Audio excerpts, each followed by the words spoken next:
reviewing that show. We here to review that show. And if you think we can, we can still review that show. All the people be trying to review like us, but you know they can. It's Marty, and that's it.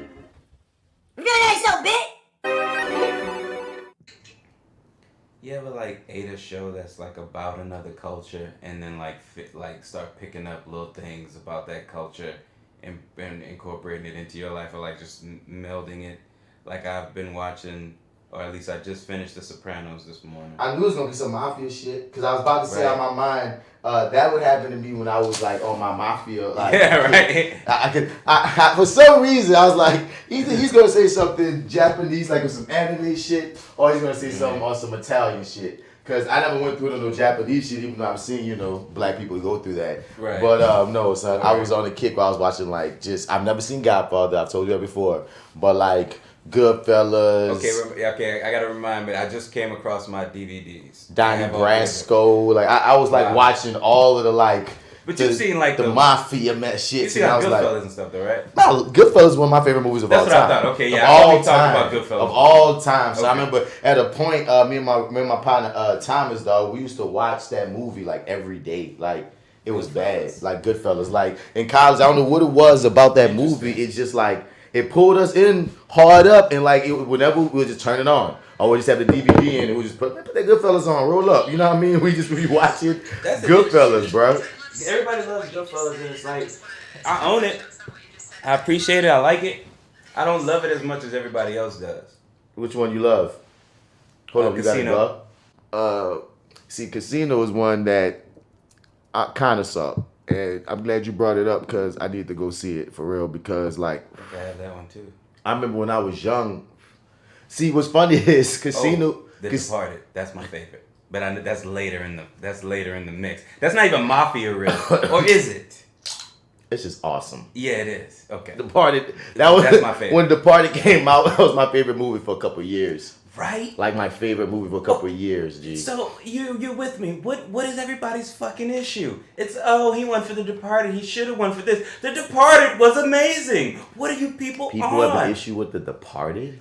They have an issue with him winning for The Departed because it's not one of his better films. And I'm don't get me wrong. I dig Scorsese and I dig his earlier work and shit. But we can't ignore the brilliance in front of us right now. I mean, why do we besmirch this award or this movie getting the award because he did something wonderful that you loved more back in the day? I don't know. I personally really have attachment to Departed. It's the Denzel. It's the Denzel thing. Maybe. Denzel won Oscar for Training Day, and everyone knows he should have won an Oscar for Malcolm X or a couple other roles that he played.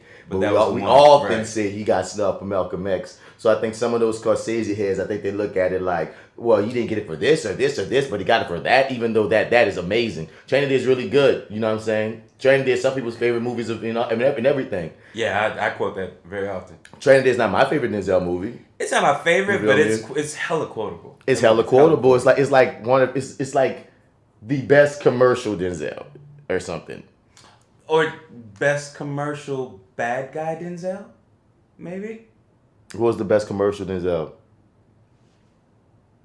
Because most of the things that we like on some actory tips. Like Denzel, to say that he's heralded as one of the greatest actors of our generation, at the same time, commercially, he hasn't done a lot on that level, talking about it. Yeah, you're right. I want to say Malcolm X, but I'm I don't count that as commercial, bro. Yeah, me either. You know what I'm saying? As well known as it is. Most of his things, because it seemed like Denzel got older and just started doing way more commercial shit. Most of the most commercial things I can think from Denzel happened later in his career after he was already Denzel Washington. Yeah, I can't think of nothing else. So, I think of Ricochet, but was a movie that I didn't find until I was in my late 20s. That shit was a flop. Mid to late 20s. Yeah. You know what I mean? But people know it, though. It's like one of those things, they say Harlem Nights was a flop, but who don't know fucking Harlem Nights? But that's two different things. You know what I mean? No, that's two different things. But, in terms of a flop, though. No. So Harlem Nights is a black classic, though. Ricochet is neither a classic anywhere. It ain't nobody's classic. It ain't nobody's favorite. That's what I'm saying. People barely remember. Because when you start talking about, when you start But you get what I'm saying? When you start talking about black classics, a lot of black classics flop in commercial and in the white commercial space, but that was ours. You know what I mean? Right. Okay. So but like, nah, ain't like that for the goddamn Ricochet. Absolutely. You hear me? And like, I'm be about to look at Denzel IMDb, like, what you done, bro? And I swear, like, cause everything was. I'm a Denzel head, bro, and I'm trying to think of like all the movies that I've seen of his, what I would count as like these big commercial joints, and it's like, can't think of one really. I'm going into his. Everything is post Training Day though. It's not. I can't think. A Soldier Story that's not commercial.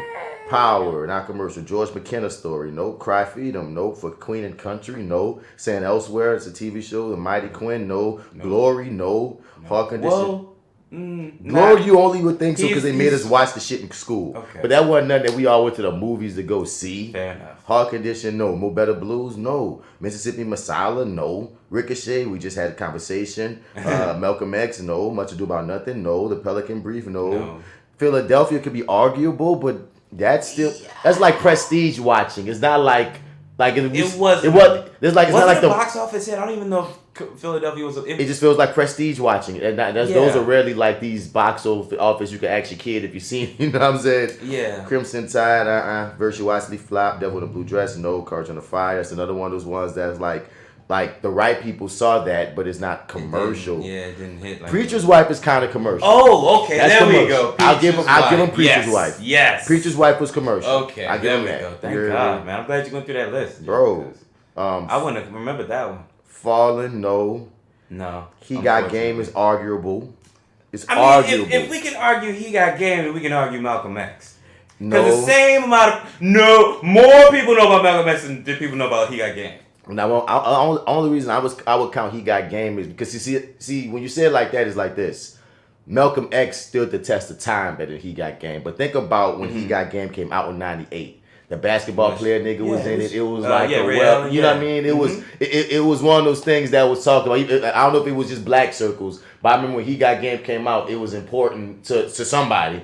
It was. What I mean? Yeah, because it was. And we ain't never seen Denzel like that before. He was playing the deadbeat dad and shit. Like, that was the most dirt he had on him up until that point. You know what I'm saying? We ain't never seen him dirty up until that point. We were like, fucking Resident Evil. Yeah, so we could maybe argue. I understand if you wouldn't count it. You know what I'm saying? Yeah, I have a hard The time Siege, no. Bone Collector, you can definitely argue that. The Bone Collector. Yeah, that's with him and Angelina Jolie. Yeah, but you can, but it didn't do that well. Yeah, it didn't. You know what I'm saying? The Hurricane, great movie, no. Now here go one. We finally get to the year 2000, and here's a commercial one.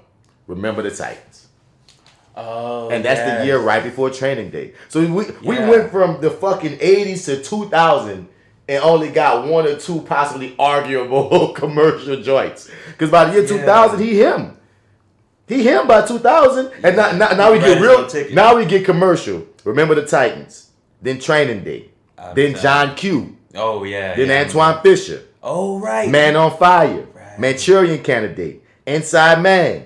Deja Vu. American Gangster. Great Debaters. Like, he started getting that money. He started saying, I'm going, how we went Hollywood at the 2000 I'm Book also of Eli. directing two of those. Bro. For your mind. Book of Eli. Yes. Safe House. Unstoppable. Flight. Two Guns. His fucking Equalizer. action. Magnificent Seven. Fences. Roman J. Israel. That's the period when he told Liam Neeson, get out the way. Get out the way, bro. Like from the year 2000 on, we get commercial Denzel. Yeah. But before the year 2000, dog, he really was just like prestige actor, nigga.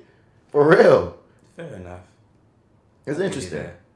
Yeah, I mean, when you break it down like that, I guess so. Because it's like... Denzel Washington is the best actor, blah, blah, blah, period, podcast that don't exist no more. That. Shit. Remember that That's shit? That's right, they don't exist anymore. They discontinued. Did they just quit? Well, I mean, I think... Like, what happened? I feel like they... I know Boy got too popular. Right. You know what I mean? Because one of the hosts became like, he got his own series on TV and shit. Yeah. Kamal Bell. Yeah. So I doubt he can do it every weekend. The other guy was like just working because that's what they. Yeah, he's only doing the writing jobs and stuff. He's got some awards for it, like major Emmys or something. And I would like to rather say that because oftentimes when we don't know what niggas is doing, we just think niggas been falling off and shit. And oftentimes people like, oh man, what happened to that nigga? And like, why would you look up what happened to that nigga? Right. And then, you know, ironically though, they used to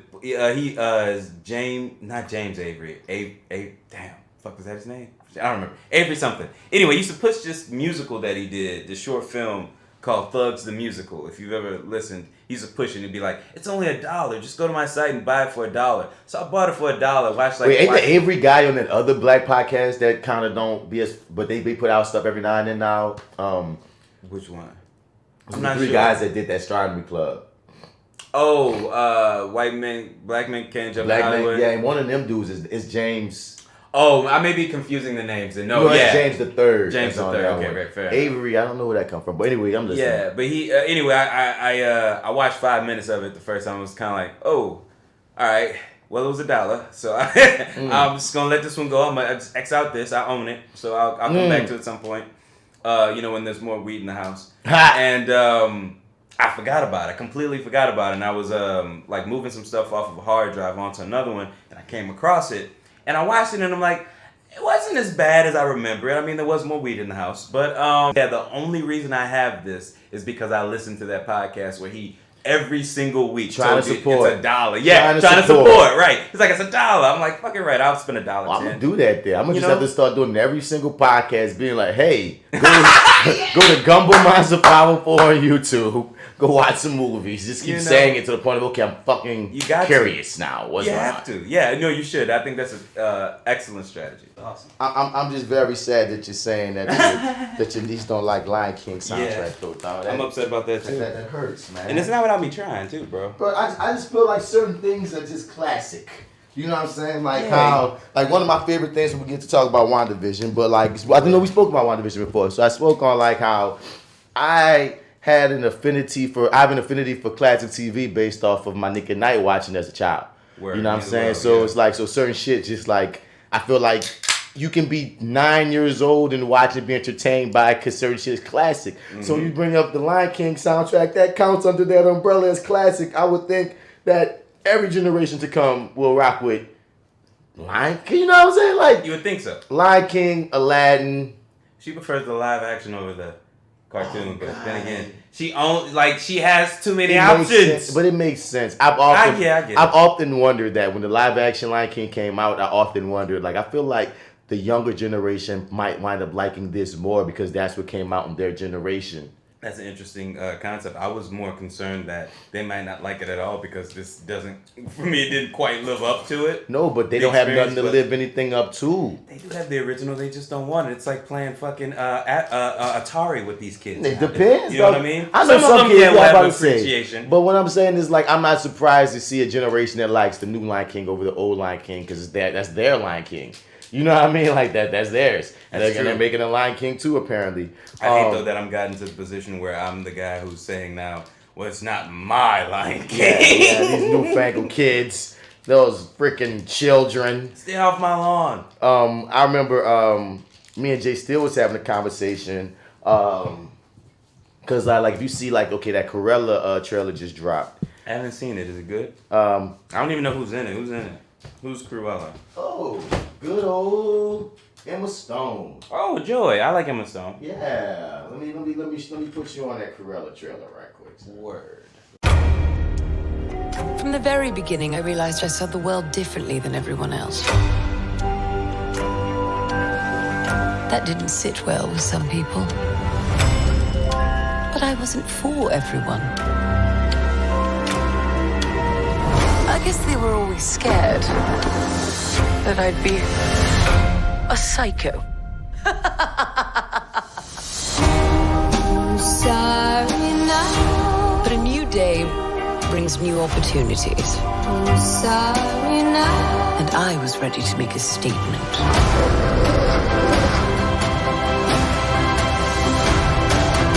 How does the saying go?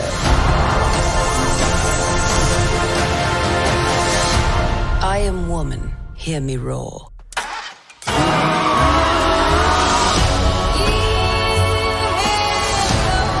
I'm just getting started, darling.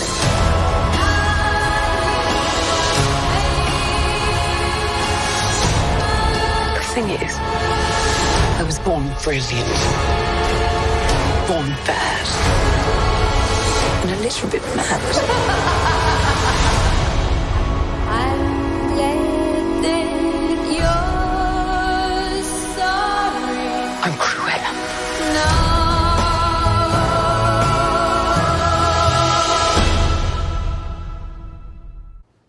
Let me see if you can read my mind. What vibes did you get from that? How you feel? I feel like Cruella's being emancipated, by the birds of prey. It feels like okay. This is just I don't know if this is even reading your mind, but what I'm getting from this is I don't know, some sort of thing where I feel like part of it, are we trying to target kids, or are we trying to? Is this sort of an adult thing, but through Disney? It felt like, I don't know, it felt like it's kind of leaning on both lines of being somewhat almost maybe too dark for Disney, but kind of still on the line. I mean, I don't even know where to go with this. I'm not excited. I feel like it falls under kind of like, okay, even though I'm gonna get to my first point second. The one thing that does come to mind for what you just said is, well, look at Maleficent. They made fair Maleficent. enough. Yes, they did. The first time doing something you're like right. this. You're absolutely correct. Maleficent did get banged in the bushes, and that was perfectly fine for Disney then. It should be fine now. Fair enough. Okay. Now the thing that made me laugh was the thing I was hoping you were gonna read my mind on when I watched this. Okay, I was really hoping it was the emancipation thing. No, son. What were you thinking? Son, this is Disney's Joker. Oh yeah. Oh, okay, that's the other piece. Yeah. This feels so Joker, and they take Disney. But for Disney, they take a villainous character. They give her this little origin story where you gotta like, because if you watch 101 Dalmatians, you're never on Cruella's side. But like, you know what I'm saying? But they made it like, it really feels like they're doing Joker with Cruella. And when I was talking to J.Steel recently, she said, "What if they did that with Jafar?" I was like, "Ooh. I'm here for a Jafar origin story on some shit, my nigga." I hate that y'all do that, because we don't have a Jafar story. But and that's what I want. But we have if this Cruella is, but my thing is, you know, Disney's smart, dog. Yeah. So my thing is, and they listen. For all we know, dog, Disney might decide to start doing that with a few of their villains. Like, cause DC did it with Joker, and then had these rumors that they might do it with another villain or something, but they don't know what the hell they want to do. But I feel like there's more juice in Disney picking its villains to flip shit like that on, or even minor characters that you wouldn't think that much about, to give them like telltale type films. And, you know, basically another time of Marvel, because Disney owns Marvel, beating DC to the punch. You know what I'm saying? True. You know what I mean? Their own shit. It's Monday. Or Tuesday, so yeah. So more DC getting beat by Disney. But, if they did that, I feel like just because we're so close to so many of their classics, they could get away with that with Jafar. They could get away. Like, I even said that they talking about doing Lion King 2, and I felt like Lion King 2. No, they said that. I think Lion King 2 is a prequel. If that wasn't announced, I know kind of like 1.5 is, but 1.5 sort of didn't come out in that order. Like, there was another one where Simba had a daughter who was kind of in love with Scar's nephew. Well, I'm just saying, dog. Like, weird. I think I even broached this subject on the podcast before. Of like, man, it'd be cool if they did a prequel to Lion King where you saw that Scar was really like a good guy when he was younger, and he became fucked up, and Mufasa was really like this bully ass fucked up nigga, but he became noble. And it'd be interesting to see like the brothers probably fighting over Sarabi, whatever her name was, and just, you know, how that term might have happened. And like, to me, that'd be a fascinating take, since we know where they end up, to see, damn, Scar was good peoples, and wait, Mufasa was a dick. Yeah. You know what I mean? So I remember this now. We've had that conversation. Yeah, If they went that direction, I'll be agree. with that. So if you look at a Cruella story, if they think it was a my idea of Simba and Scar, if they did a freaking Jafar, Disney paid me, nigga. Like, there's so many ways you could go with certain ones of your properties that I could just see so much. Yeah, no, I definitely agree. See, I mean, that's the bad thing. It's like I could come up with a couple of ideas that might have piqued my interest more so than this, but unfortunately. Just in the very beginning, I'm like, oh, okay, this movie is a Cruella movie, and I know what you were sitting me down for, but I'm like, oh, no, wait, they have to make Cruella the protagonist. We've got to be on Cruella's side, or at least kind of go with her part of the way, and whatever this is, I'm just kind of like, oh, I'm just not interested in that. I don't care. Emma gonna swag. I love, that's what I'm saying, like, I love Emma Stone. You know, I said before I saw it, even before I knew she was cast, I always kind of dig her. And I don't know. I feel like, you know, I'm a movie goer, watcher, whatever, what have you. So I'm probably more than likely gonna watch it at some point. I'm just not super excited about this one. You know what I mean? Like, I kind of hoped that maybe the trailer might kind of get me excited, but it didn't do quite what I wanted it to. It intrigued me. It intrigued you? Okay, Yeah. Fair enough. I mean, and this one possibly is the first trailer, right? Yep. Okay, so there could be another one that could. I mean, that's so it wouldn't fucking be made.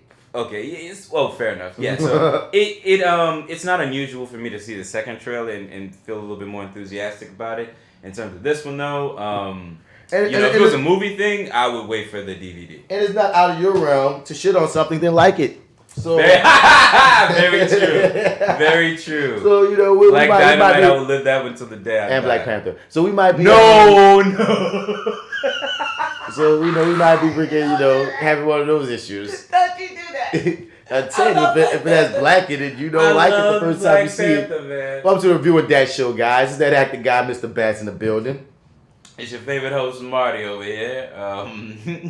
Loving Black Panther all the way. You don't like black things. Yeah. But welcome, y'all. Hit us up at reviewingdat@gmail.com. You refer it, we review it. That's how we do it, unless it's in time.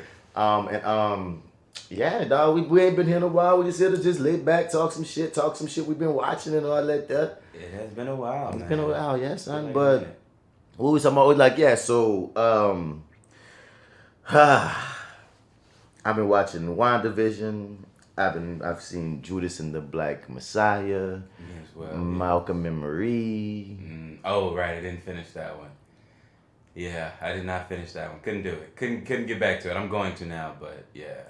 But yeah. TSK, boy. Have you seen the Denzel flick? It's from what I understand, I think it's about to leave. I tried. You tried? You tried again? No, I didn't try again. I'm just in the same that place first time, I got you. that you were on. Was like, yeah, like what you just said about Malcolm Marie is like I started it and I never got finished with it. I heard mixed bags about it's called The Little Things. Yeah. I heard mixed bags. The fact that you didn't finish it, I thought you were kind of catching the vibes that it was kind of bad from. I didn't honestly. No, it didn't feel like a bad movie. I didn't get to the point of being bored or hating it or feeling like it was stupid. I was still intrigued to see where's this going because like I was telling you, it was interesting that they just threw us in the time. They didn't tell us what year we're in, even though it feels throwback as fuck. Yeah. It's Denzel, so of course I'm gonna be interested. I like your boy. What's his name? Romney Malik. I like Mr. Malik. He go hard, and Jared Leto. So it's like the cast already feel like you're getting set up to watch something interesting.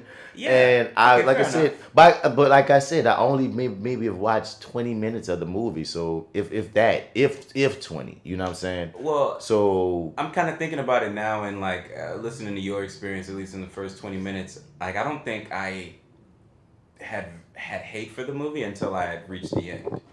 You know what I'm saying? And like I felt like, well, you know what? You guys can turn this around. Just give me some sort of whatever would have you flip this bad boy, do something, do anything. And they do something and it's like, oh, you thought I meant like take a step forward. You say anything, bitch. Oh, you thought I meant breathe. You thought I meant blink your eyes. No, nigga, I meant lift something. Move something, goddammit. Move a chair. Kick something over. Lose your mind. Anything. So anticlimactic. Yes. Very. But until you get to the end, it's like you don't quite know what's going or what the actual thing is. Or, you know what I'm saying, what the true answer to the mystery is. You don't know that by the time, like say, you're 5 minutes away from the end, you still don't know. Damn. And it's like, oh, they can still do something. Oh shit, is this gonna be the flip? Yeah. And it's not the flip. Whatever you think the flip is, it ain't it. I guarantee you they took the idea that you would not think of because you just wouldn't be satisfied with it. Well, and that's the idea they ran with, to me. Well, that's probably the least spoilerific review we've ever done. Yeah. See the little things at your own risk, people. Yeah, you know what? I in my head, when I first started talking, I wanted you to finish it. But it's like, now that I'm done talking, I'm like, well, that ain't going to happen. Nope, I'm never going to go back to it. That's not going to happen. I don't blame you. I highly recommend Malcolm and Marie, though, dog. Like... But again, that movie triggered a lot of people on my Facebook timeline and such. Like, cause if you've ever been in a verbally toxic relationship, in a verbally abusive relationship, and a relationship where you just argue a lot, even at base. Yeah. You may see some reflections of either yourself, your former lover, your former significant other, or what have you in that film. But I stand by, like, I thought it was well written, well shot. Sam Levinson is killing it. I think Zendaya and John David Washington, or Zendaya, like, she's elite to me. Like, I expect greatness from her when I see her on screen now. So her stealing the show in that movie just wasn't surprising to me, even though I still was with her every step of the way. I do. Do you feel like? How do you feel she plays in terms of age? I think that was one of the big things that came up about that film, about how does she read? But dude, she reads what that character needed. The character was 25. Fair enough. And part of their relationship, part of the dynamic of their relationship was their age difference. Because one of the things she was saying was, man, you met me at 20 on drugs, and you know what I mean, you kind of, in a weird way, she's like, you kind of took advantage of that being an older nigga, and I'm just a young girl. So like, if that is that's where they went with it. So okay. You know what I mean? She's like 24 in real life. She's playing a 25 former drug addict. I can let her be that, because people thinking that she's supposed to be like 30 or his age. No, in the story, they wrote in that no, they have an age difference, and he you know, he was older than her, and he called it a young and vulnerable time, and you know, he kind of raised it. Like, bunch of shit go, like, a lot of stuff is in that fucking pot. And I haven't finished it too, so I have to go back and finish it sort of with that in mind, because definitely when I watched granted she kills it, but then I've never questioned whether or not she could kill it. Right. She did seem, even though it is in the script, and I saw those pieces of it, you know, with you, but parts of it at least, not the whole thing. But you know, I got the impression that, you know, I don't know, for me, she still read younger. I know she's 24 and she's playing 25, but I didn't have that in my head at the time. I mean, people had that problem, that they felt like they still see a high school girl because she still plays high school roles. Euphoria is her biggest role right now. She's in high school in that joint. Spider-Man is the other big role. She looks it though. Yes. But still there. Yeah. And sometimes, but like, here's the thing. Sometimes, and it's rare. It's rare where you can go back and forth. But it's like, there are times where you can age an actress or actor even in general to where they can appear much older than they are, or they can play much older. But like, for me, and I didn't see the whole thing. Once again, I didn't see the whole thing. She don't read teenager to me in this film. Like, she's supposed to be 25, but she still looks 21, 22. You know what I'm saying? But okay, fair enough. You know what I mean? But I still it's still like, she was still in her 20s for me, and it, like, you know, because some people went to their exact ages. In real life, John David Washington is 36. In real life, she's 24, and it was like, but I was like, y'all, we never even found out what his age is, his character's age is. Don't go off the actor's age, go off the character's age, and they built in that there's an age difference anyway. So don't open this, and don't open this box. You're gonna just ruin everything you've ever seen or loved. Because that's a whole Hollywood thing anyway. We talk about the real ages of actors and their on-screen counterparts. Like, it could get ridiculous. And it'd be stupid older at times. But it's so funny, I ran into that today, as a matter of fact. One of my agents hit me up, and it's one of my newer agents, so she don't know me that well. And she was trying to put me in for this role of this retired NBA coach, and they wanted at minimum someone 40 on up. And I had to tell her, I'm like, lady, aside from the fact that everyone knows I'm not a sports guy, so it'd be fun to me trying to play a coach. I would relish that. Nigga, what? That'd be some prime acting right there for me to make someone believe I'm a coach. Tell you something right now. Arrogant Observer and I would host a viewing party where we recorded every single word. I would. Hey, everybody, he's calling for a pick. Come on, bro. I'll just know. But the whole time it was this conversation. I had to explain to her, like, lady, I don't read as no fucking 40-year-old on screen. A lot of times I still read in my 20s on screen. You know what I'm saying? So it's like, right. So was her intention to? I don't even know if I can ask this. Is she like an agent that's like, look, I'm just gonna pull you out for shit, even when you don't fit the description? I don't know yet because they're the newest ones I got. I just signed with agency. That's like I feel like none of my other agents. I'm saying it's like a million agents. I have three agents and I have a manager. Okay. I have an agent in Louisiana, an agent in Georgia, a manager in Cali, And I took on this agency, which takes up like the southwest of like Arizona, Texas, South California, et cetera, et cetera. I just signed with them like 2 months ago, really. So we're in that phase where we're learning each other and we're not. So I'm like, I don't feel like she has even like, because this not even the one, there's 2 agents in that agency, and this not even the one that signed me. I signed with this other one, but she going like, her husband just passed, so it's like she's going through a lot of shit right now. So the other lady is taking over more so. And I feel like this lady has not seen enough of my stuff. You know what I mean? And this is kind of fresh. It's still fresh. It's still, right. So you know what I mean? So it's like, in real life, I'm however age I am, goddammit. But either way it go, like I just don't read as nobody's 40-something-year-old. And then especially, the only way you're gonna get me to read 40 is if you only have me around children. You know what I'm saying? But if you put my ass next to like real 40 and 50-year-old men, nigga, I will look like the fucking 25-year-old little brother. You hear me? So it's like, nah. So I understand what you're saying when you look at Zendaya. Sign up for basketball, son? Right, right. Coach, nigga, are you the new team? Nigga. Are you the new little college upstart bitch?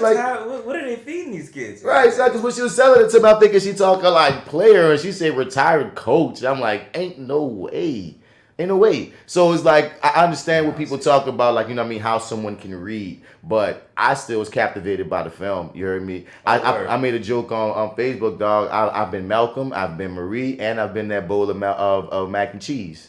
You heard me? Like, I found ways to identify with, like, everybody. And a lot of times, people try to make it a versus thing, or Malcolm, he was such a fucking asshole. He was such a fucking dick. Fuck his character. Marie, she was just so needy. She was so extra. Fuck her character. And I'm like, y'all getting wrapped up in the wrong shit. It's really about watching this relationship and this couple on this night have this conversation while they drunk as fuck about all kinds of things. You know what I'm saying?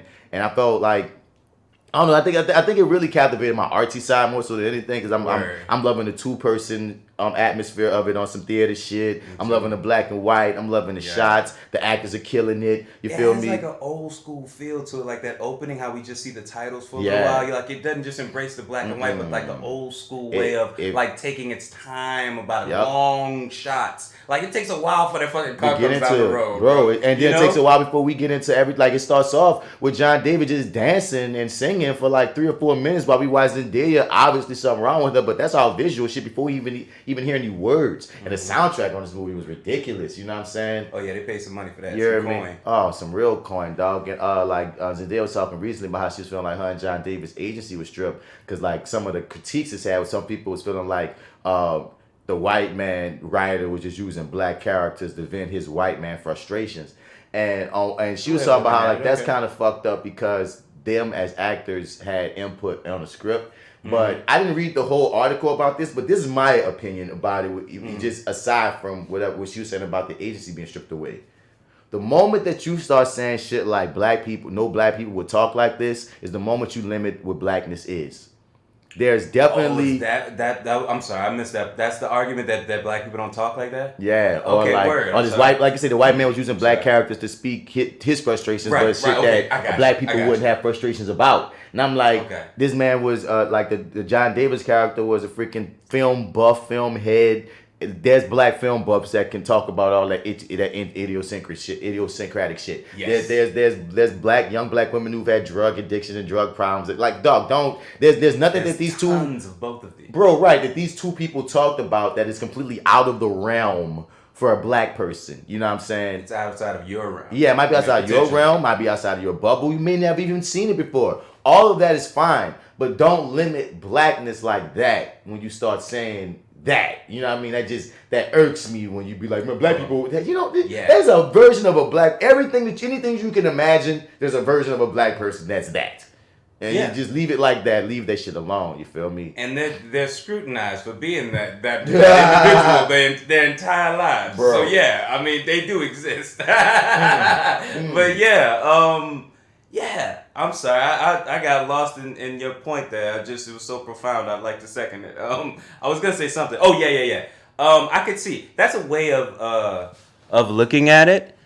I'm sorry. In my head, I thought I saw the light go off, but it was just the fact that this thing is here. It's red as well. Marty. Marty's. Hi, Marty. Hi, Marty. So I could see somebody saying that. I could see that perspective. I don't agree with it, but I do see it. Right. And I feel like until everything's even, until People everybody's say even. that about a lot of projects with white writers and black actors. You know what I'm saying? And sometimes they're right. Unfortunately, in this situation, they're wrong. Right. I disagree, at least personally. But they have the right to feel that way. I feel as well. Let me throw this later. Well, no, finish your point. I'm gonna throw it later on it. I was just gonna say that. I forget. It's gone. Fuck it. Don't worry. Well, I'm gonna say this too, son. What's wrong with that? Doesn't every writer put their voice in their work if they have something that they want to say? Oh, that's right. And use their characters to say shit that they want to say. Why? Because it's not even the first time in history for it to be done. I mean, shut the fuck up. But why? Because it's two black actors and a white writer. That white writer's been picked on when we often had to say what some white writer wrote. You know what I'm saying? Like, what? Yeah, and I feel like we're in. I don't think Training Day has black writers, guys. And Denzel won an Oscar. It doesn't. It has the same writers who wrote Suicide Squad. So, but anyway. But no, I feel like we're in the time period where, that's what I wanted to say. That was my point. That we're in the time period where there are people who are going to literally have that be their entire life, is to scrutinize things in that way. They're not always going to hit the target. They're not always even going to be right or even in the right ballpark. But in this situation, they weren't. Right. But there are going to be times where they are. It's just, this one was wrong. But I feel like we're in a place now where it's like that sort of thing is being scrutinized more so than ever. And unfortunately, this was just the wrong battle to People just like to fight scrutinize shit. Huh? People just like to scrutinize. They just see me like, and I'm not one of those people that feel like everyone's so sensitive now, because I think that more people should be sensitive about shit, because us being desensitized is why so many people have felt oppressed over the years. So I'm not one of those people that's saying that. But what I am saying is, we love to just twist that knife. Whenever we can find something to twist that knife in. You know what I mean? Like I get so frustrated because like when we get to the talk about Judas and the Black Messiah. Great movie, great everything, but they still have black people detracting on it, and I'm like, bro, can we have black producers telling a black story with all black cast? Not one white face in there was honorable in the least. You know what I'm saying? We always talk about how we can't tell our stories. Well, and you still got something to say. Shut the fuck up. And that's why I say people just want to have something to say. They just want to scrutinize at times. So that's the thing about our generation that gets really frustrating for me, dog. It gets frustrating, but then I guess I just make my peace with the fact that like I do want everyone to have a voice. I don't have to listen to their voice. I don't want to read about their voice. Okay, you know what I mean? There you go. You're right. But they should have the right to have their voice, no matter how bad their opinion is. You're right. Everyone should have the right to have a voice. I just feel like more people need to shut the fuck up. Ooh, that's better. How about that? See, you said it better. Yeah, you got all the rights you want, but you don't have to always use it. You ain't got to shut the fuck up. Yeah, don't have to say. Now, here's one thing that I will say, too. What's up? I've never been a fan of John David Washington. Me either. I've watched him in different scrutinize time to scrutinize. I just feel like I'm on my own island, dog. Ever since people love this these goddamn niggas. Tenet. Ever since Tenet, bro, everybody's been sitting on his lap telling them what they want for Christmas, and I say, you are not Santa. That's what I say when I see this nigga. People want him to be the next T'Challa, and I'm like, what the fuck are y'all seeing that I'm not seeing? John David is T'Challa. I've seen that online a lot, him as T'Challa. I'm like, what? No. I don't want to say what I'm thinking, because... Well, it's just wrong. Let me finish my point before I get too far on this tangent, because this is not the tangent I'm trying to make. I'm sorry. Because truthfully, like I said... I'll burn that idea down, baby. I'm like, he's always been good, but not great to me. Like, almost in every film, every project that and I haven't seen all his projects, so I can't, like, judge him in full. But things that I have seen, I will see him in there, and then my mind often wanders to other black actors that I would rather see in his place. I think of the Lakeith Stanfields, the Daniel Kaluuyas, the John Boyegas, the Aldous Hodges, you know what I mean? Like, you know what I mean? I got all these other black actors that I feel like are more dynamic than he would be. And then I just think like, damn, what if Lakeith Stanfield was in Black Klansman? What if Aldous Hodge was in Tenet? You know what I mean? Like there's, you know what I mean? That's a fucking movie. See what I'm saying? There's certain, almost, there's so many times I've seen him in shit And I just think of some other black actor that I love. And I'm like, whoa, that guy will kill it. So Jonathan Majors. You know, I just think of all these other guys. So that would ruin all of his films for me if I did that. Every time I see him, that would ruin it. Every time I see him, that's what happens. And that's why a lot of times it'd be ruined when I'll be watching him. And then he already has the nerve to be Denzel Washington's son. So he already has that hanging over him. And then you got that. So, and this is the first time that I loved John David Washington. And I under like how long into the movie did I leave? I can't remember. Were we like 20 minutes into it? I don't remember. Okay. I loved him. It's like for some reason his character just fit him like a glove, and I was like, okay, John, I see you now. I see in this one. I'm ready to see you more from this. Okay. Not none other shit, but this. One of my problems is that it sounds like every word goes through a 3-car pileup before it makes it out of his mouth. And for me, that's always been a problem. But something, as the movie went on, either I relaxed to it or it relaxed on him. Or it might have just worked for that character. Maybe. Yeah. I mean, like, don't get me wrong, like the first 5 minutes or there's this point where he starts rambling on. I can't remember exactly at what point in the movie it was because, granted, this was, I'm pretty sure I was high. Anyway, the point is, I don't remember exactly where it was, but I felt that way. I felt like, oh shit, 3-car pileup. And then as it went along, I was just kind of like, I don't know, I'm not even thinking about it anymore. By the time I was ready to leave, I was like, oh shit. He's drawn me into where I forgot I'm watching John David Washington. I'm saying, you know what I'm saying? And I understand the appreciation for his performance here, which everybody kind of seems to have. Yeah. Which is good. Zendaya still got him. But Zendaya, she's a fucking, Oscar winner at this point. No, Emmy winner at this point. But I kind of walked into it feeling like, that was going to be the case. Yeah. At best. Yeah. But no, but he held his own. Like, I thought he was great. And I've never felt this way. And I know I've only seen a couple episodes of Ballers. So if you're a Ballers fan, if he's murdering it on Ballers, great.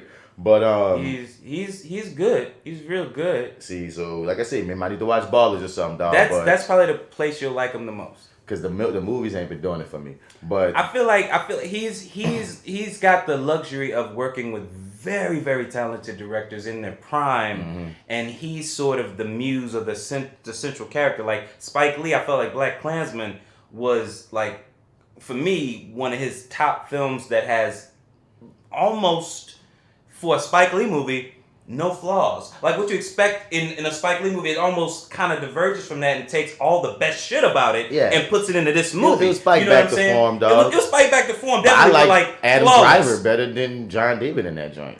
I did, but I felt like if it wasn't for Spike Lee, that like he would have sucked.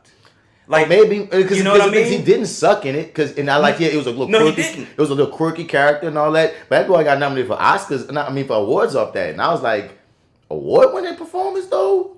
I don't know, but I don't want this to be about hating on it because, like I said, I loved him in this, and he made me a fan in this, and now I'm hoping like he's just grown as an actor maybe, and like I can watch. Like I hope he just brings whatever fire he had in this space to his future roles, because that's the thing. I've always liked him as a person. Whenever I see him in his interviews, I'm like, damn, he seems like a cool guy. You know what I mean? He seems like a cat. Like if I would work with him, we might be friends. You know what I mean? Certain actors I see him talking, I'm like, I would like that guy. Like John Boyega is another one. I hate to see it. Whenever I see John Boyega in interviews, I'm like, I feel like that nigga would be my nigga in real life if we was to meet each other. So it's like I liked him as a person, but then I watch him in the movies and I'm like, it wasn't bad, it was good, but like I keep saying, okay. This one, there's only one point in there when I was like, damn, I wish the director gave him a different direction. I'm not even going to put on his acting. He has this, it's like somewhere in the middle of the movie, he has this long, ranting monologue. Like, and the thing is, he's mad because he's got a review of his movie, and he just started going off. And my problem is, we come from the theater space, and what they teach us about monologues are, you got to have, your peaks and your valleys. You can't start. Yeah, you got to build. Mm-hmm. Yeah. If you already start at the top, you ain't got no place to go. And I think it was the director's choice that wanted him to be ranting like that. So I fully believe the director was like, yeah, I just want you to. But it's like he yelled this monologue for like 5 minutes, bro. And again, I think it was a choice. I think the film nigga wanted that. You feel me? And it doesn't take down the movie or anything like that. But just the theater nigga in me was like, bro, like, if I have a 5-minute monologue, it's not going to all be at that one, barometer. You know what I'm saying? Yeah, like, it's not going to be at the same level. It's not going to be all on 9 and 10, son. Like, you know what I mean? Just for your own voice and your own breath and for your own health on top of, it's just more interesting when... And the thing is, he did that in other places in the movie, so it's not like it was beyond his skill set. No, it's not beyond his skill set at all, which makes me go, oh, that was the director's choice that I just don't agree with. And I feel like if he was able to be just as dynamic as he was in that 5-minute rant, because in that part of the movie, Zendaya's only watching him. She's just watching him talk, and like, you know what I mean? She's like kind of like laughing at, you know, the fact that this nigga's really going off. Like you could see her face kind of, I guess, re-falling in love, seeing the things that she likes about him or is amused by him, just being him. You know what I mean? It was a great scene, but it was just, like I said, if you have 5 minutes of dialogue to speak, I personally, as an actor, wouldn't want to do it all yelling.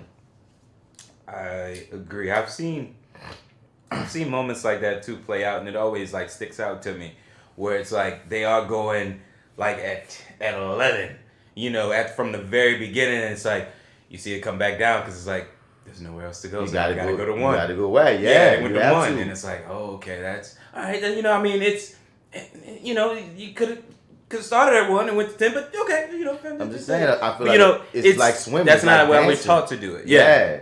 And you gotta bring people on a journey with you, son. Like I said, like that's one of the reasons why people love Chadwick and freaking Ma Rainey's, dog. That those monologues, you know what I mean? Especially that one particular, that Levy guy, I'm gonna be Levy, when you talk about everything that happened with his dad and his mom and shit. Oh my God, like that is one of the best on-screen monologues of all time. I don't give a fuck.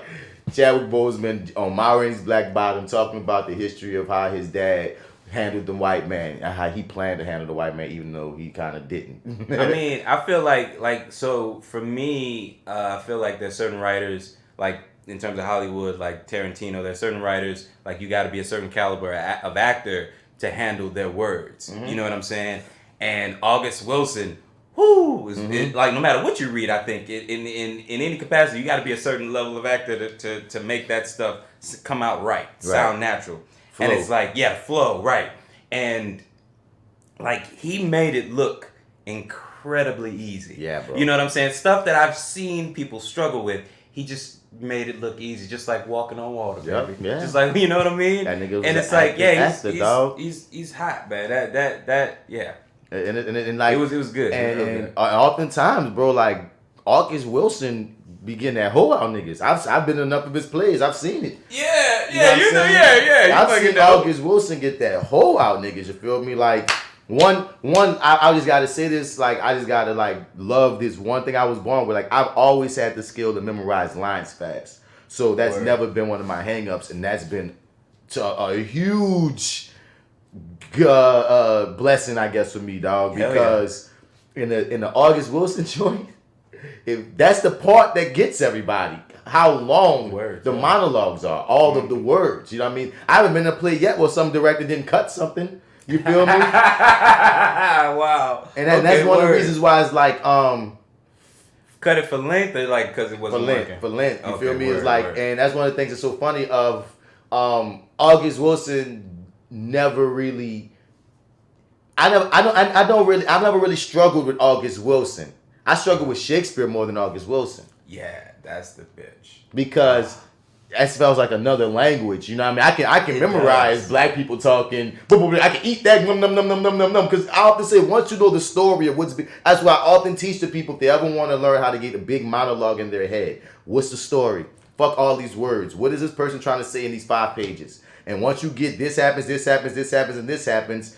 Filling in the words, that's just color. It's gonna be easy to connect. You hear me? But like Shakespeare, you do good work, Kobe.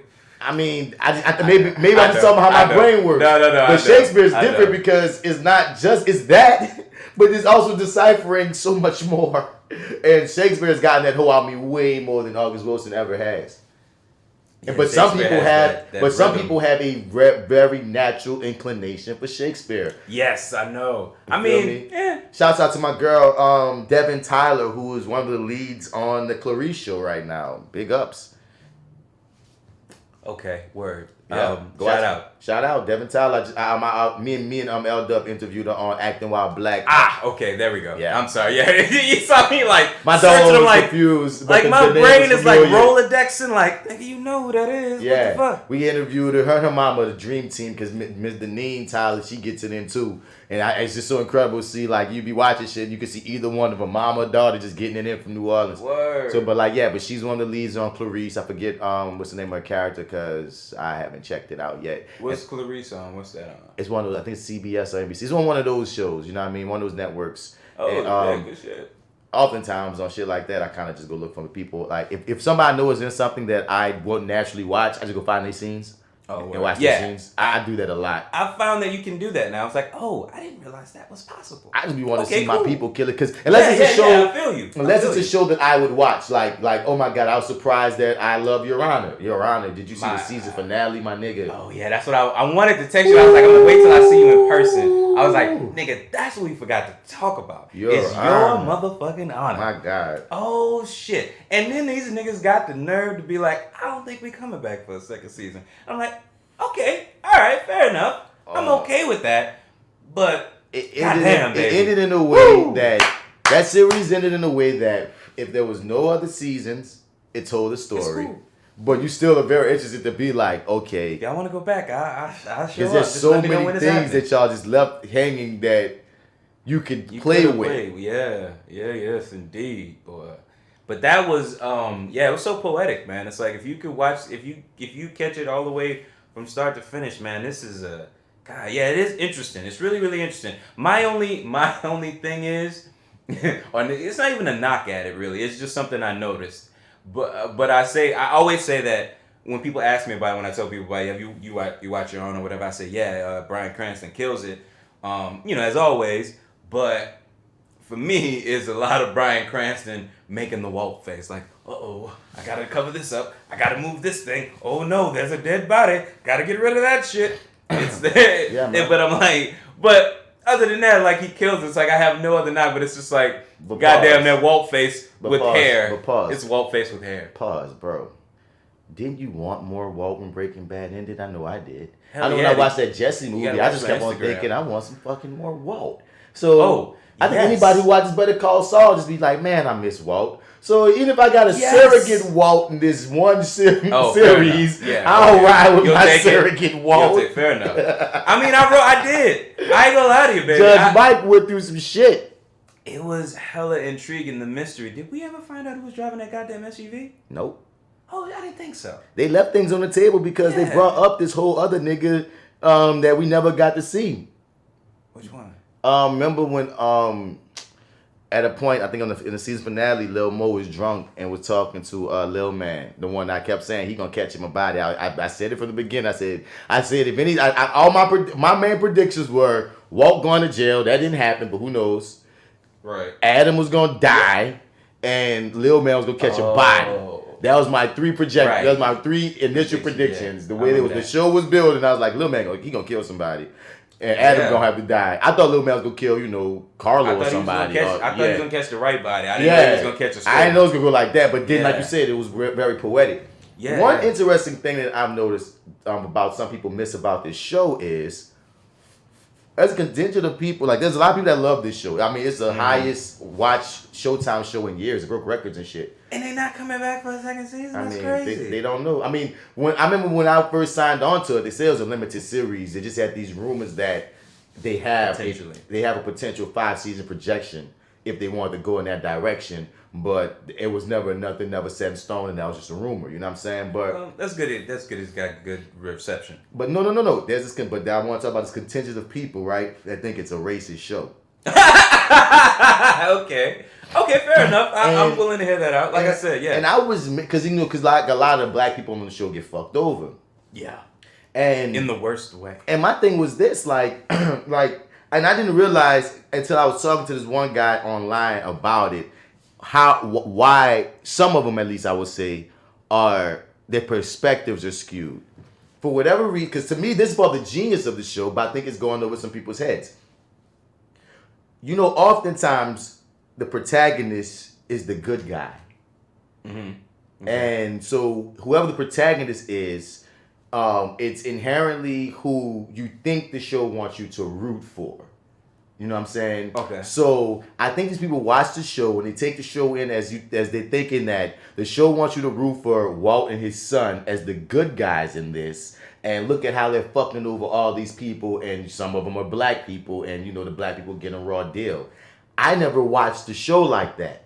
I saw the show as, oh, these people just made this well-meaning, very privileged white man and his son the villains. It's like those progressive racist white people that, you know what I mean, that you think that the liberals, those certain liberals that think that they're not racist but be racist as fuck, and just because they have progressive thought but they don't even realize, big nigga, you still be on some racist shit. You just see it in a more subtle way. You just do it in a more subtle way. And to me, that was the genius and the conceit of the show. I think from the very beginning, they were showing how this one seemingly honorable man is going to become fucked up, just like with Walt. And that white boy made a decision. Every move that they was making, he was doing, I kept on being like, oh, this is all to set up his eventual comeuppance. I don't think they ever wanted us to root for Walt or the kid. You feel me? Because, like I told you from jump, their dog's name was Django. These are white people with a dog named Django. There's something that they're trying to tell us here off the dump, dog. Because I'll give you that. You know what I'm saying? I mean, and also too, Django was literally going to get them caught. Many times. Yeah. And he wouldn't die. Who names their pet after a slave? And that's like, to me, that was a very poignant thing for that they would tell us off the dump of their reasons for naming their dog Django even ain't no nigger outward racism. But it's like somebody who missed the point. You know what I mean? It's like you're so privileged you don't even realize why that would be offensive. So it's like one of those things of like, I just watched white privilege. I call it the white privilege horror show. It's supposed to fucking hit those marks or trigger you in certain ways because what they're doing is wrong. That white boy was wrong for leaving that kid to die. I don't care if it was a mafia son. The mafia, aside from blowing up, he didn't even know that at the time. Aside from the mafia blowing up, you know what I mean, little man, whole family thinking, you know, Kofi and them did it and shit. The mafia were also victims of this one decision, this one fucked up decision that little boy made. Now I understand all these things happen as to why he made it, but that boy he made that decision. Then his dad made a decision. We understand you did fucked up things for the most noble means, but guess what? Y'all kept making fucked up decisions and fucking over people. So no matter what, the show had to end the way that it ended. It ended like to me, the heroes were Detective Nancy, Lawyer Lee, and they wanted us to feel for Lil Man, bro, because Eugene, I think his name was, because, you know, he really he lost everything. You heard me? So the fact that I think some people are missing that fact of, no, we're not supposed to be rooting for Adam and Judge Mike, got people, I think, fucked up. Yeah, I thought, that's interesting. I mean, I guess there's a earlier time in my like sort of TV viewing or whatever where I don't know, may have gone that route, but it's like that's just not the intent here. But I don't know. I just sure. That's an interesting that's an interesting take on it. But it's like it ends so. I mean, if these are the people we're supposed to root for, things don't end well for them. Yeah, I wonder, so I mean, what are we saying really? I wonder with Black Twitter that thought this was racist. I wonder like what they think now after seeing like how it ended. Yeah, I mean, if that was the case, then I mean, like clearly racism does not pay. I don't know. I mean, even if that is what the show is saying, I thought it ended tremendously. If that was the point, or if, you know, from their perspective, but I don't know. That's not the way I viewed it. It was very, like I said, this was a very well written, very suspenseful show. You hear me? They, like I said, they left a few things on the table. You know what I'm saying? Like we never. Did they never get, even though I love that the asthma pump still played back into the story by the end, y'all got the asthma pump looked at and never found out who was from when y'all first had it. Like, you know what I mean? That was one of those weird things. There's a few things that I was like, if I wanted to put my writer's hat on and I could, but I liked it. I liked it so much that I don't have no qualms, bro. I really enjoyed this show. I didn't go back and watch this to check, but was he not walking into the mafia house at the end of episode 9? Like didn't Ted Cruz tell his daughter to tell him to come over tonight. Yeah. And then we see him walking up to the house, I thought. but that's apparently not the house. He must have went to his grandmother's house No, and we then saw told him. No, we saw him leave. We saw him leave. Yeah, the last house. We saw him leave his house. That's the last thing we saw Adam, and he never. And I'm just. Okay. And All what right, I'm fair assuming is when he was on the way to her house is when he found out about his mom and stuff. and I just threw him off because then we picked up on him just being like out somewhere, just like just on some sullen shit. Right. I knew he was gonna spoiler alert, but you're supposed to already know we spoil on this show. Yes. That him and his dad at the top of the last episode, right, had this like really like great moment with each other where like when he finally said, "Man, I understand why you didn't tell me about what happened with Mom," and he cracked a joke and they laughed together and hugged. At that moment, I knew the kid was dying for sure. Oh, I thought that meant that fuck, what is his name? Judge Mike. Mike. Yeah, I thought Mike's fate was sealed. Well, that's interesting. Yeah. That's what I was kind of thinking. Because I was reading something that was saying, I can't remember, I read something that I was just like, okay, I'm not going to read anything else. That sort of said that it may not be coming back for another season. So I was like, well, if that's kind of the route they're taking, then more than likely, and then more than likely they could kill him if they wanted to. If they're not doing this again. For some reason, storyline wise, I just knew the kid was gonna die, bro. I just that was a better call, but I give you that one. I didn't see Eugene. Like you said, we didn't see how it was going down. But it just. But I thought for sure, man, he wanted that dude dead so bad that there was no way he was gonna miss. Because Walt already lost everything, man. Like he lost all his friends. You know what I'm saying? Judge Mike lost all his friends. He lost his chick. Boy, that scene with him and Lee. Ooh. And she's like, well, who else had access to it? And that slow realization, nigga, that entire scene from when she first walked in there all the way to the end was one of the best scenes of that whole series, bro. Acting wise, it went everywhere. When we talk about the levels of how scene goes up and down and everywhere around, it went everywhere. We watched them. We saw the hate, we saw the love, we saw everything. We saw the tactics. Without words, bro. We saw a lot of shit go down in that room. It was like maybe a 7-minute scene of just them two. I enjoyed two people's scenes, bro. You know what I mean? Of just them two titans just hitting it.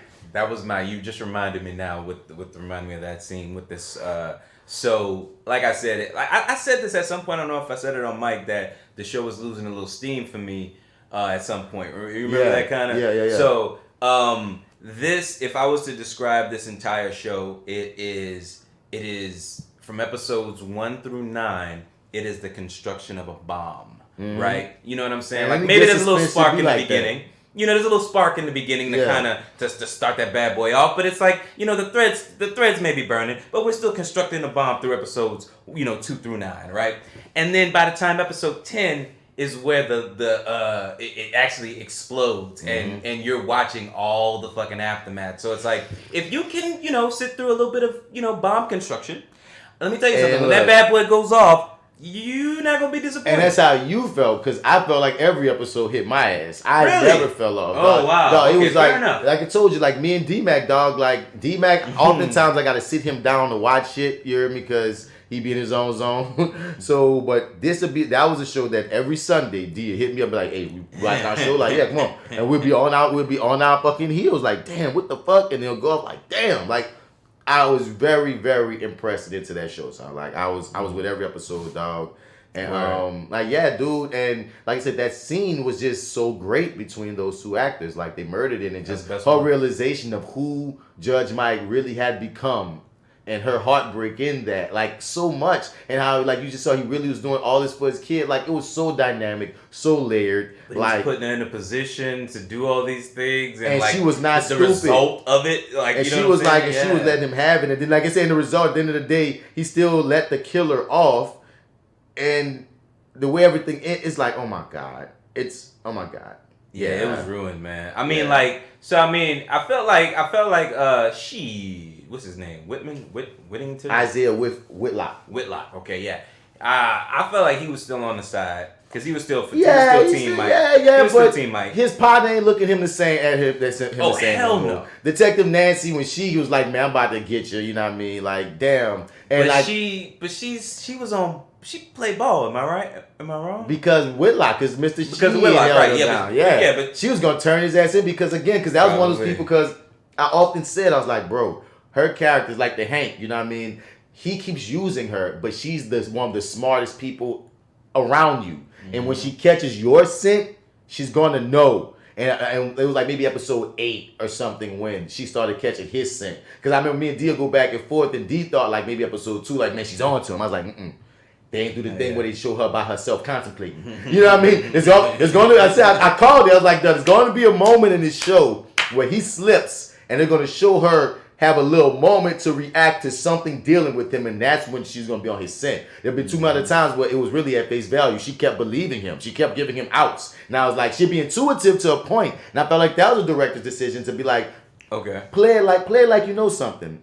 But then we always be like, she always bail him out. Cause that was the genius too, the thickness of the privilege. Him as this honorable white judge has earned so much credibility that if he was anybody else, she probably would have been like, hey, nigga, like, these some coincidences. But because, you're Judge Mike, she couldn't see it. But like I said, maybe episode 7, episode 8, something happened. I think she saw the mob boss and him together in some weird way. She had been in court and seen some weird shit. And they gave her the moment where she had a conversation with Walton. My Judge Mike walked off, and the camera came back to her. And I was like, D. That's it.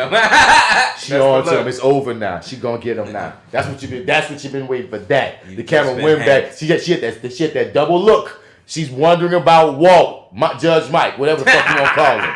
You heard me? Yeah, bro. But like, and that's another reason why I'm thinking maybe go watch season 2, because they could have stretched. Like, they really tied her up in a bow. Like, she was a real threat that could have been. But that's the thing. In future seasons, if we living in a world where distraught as Judge Mike, who's probably the hottest judge at this point, even though your boy got off, or who knows what his career is, he don't give a fuck about nothing. He didn't checked out at this point. The mob's still running wild. Your boy, like, there's a lot of stories. Yeah, I mean, I feel the they ain't getting no repercussions, dog. But I mean, yeah, it's like, okay, yeah, I mean, like, I feel like Ted Cruz can't be mad at this point. You know what I'm saying? It's like, what do you want? I mean, like, dog, the nigga that killed your kid got killed. Yeah, and it was meant for your son. You're not gonna know this, but it was meant for your kid to die. But really and truly, if you look at it like this, what's just fucked up is it was meant for Carlo to get out of jail. He was getting out of jail anyway. Only reason he went back to jail is because he killed Kofi. Right. Only reason he killed Kofi is because he thought Kofi killed his brother. That's on Adam. So Adam had to die for that. If anything, dog, like, Carlo ended up where he was going to. It's on Mike as well. Yeah, definitely. But my point is, even though Carlo killed Kofi, if Adam and them never did none of the shit they did, Carlo was going to be out anyway. So it's like all the mafia people kind of ended up where they were going to end up regardless, outside of the son being dead. But it's like a son for a son had happened. It's like 3 17-year-old boys all died and this one little white boy mistake. Because Kofi was 17. But then we lost the whole family, though. See, that was some fucked up shit. Like, that's where it's just like, somebody needed a bullet. I mean, and that's why you want to see future seasons, so you can see Eugene get the right niggas. Yeah. Like, Eugene kind of got the right nigga. At least one. Eugene got the source, bruh, but he didn't get the nigga.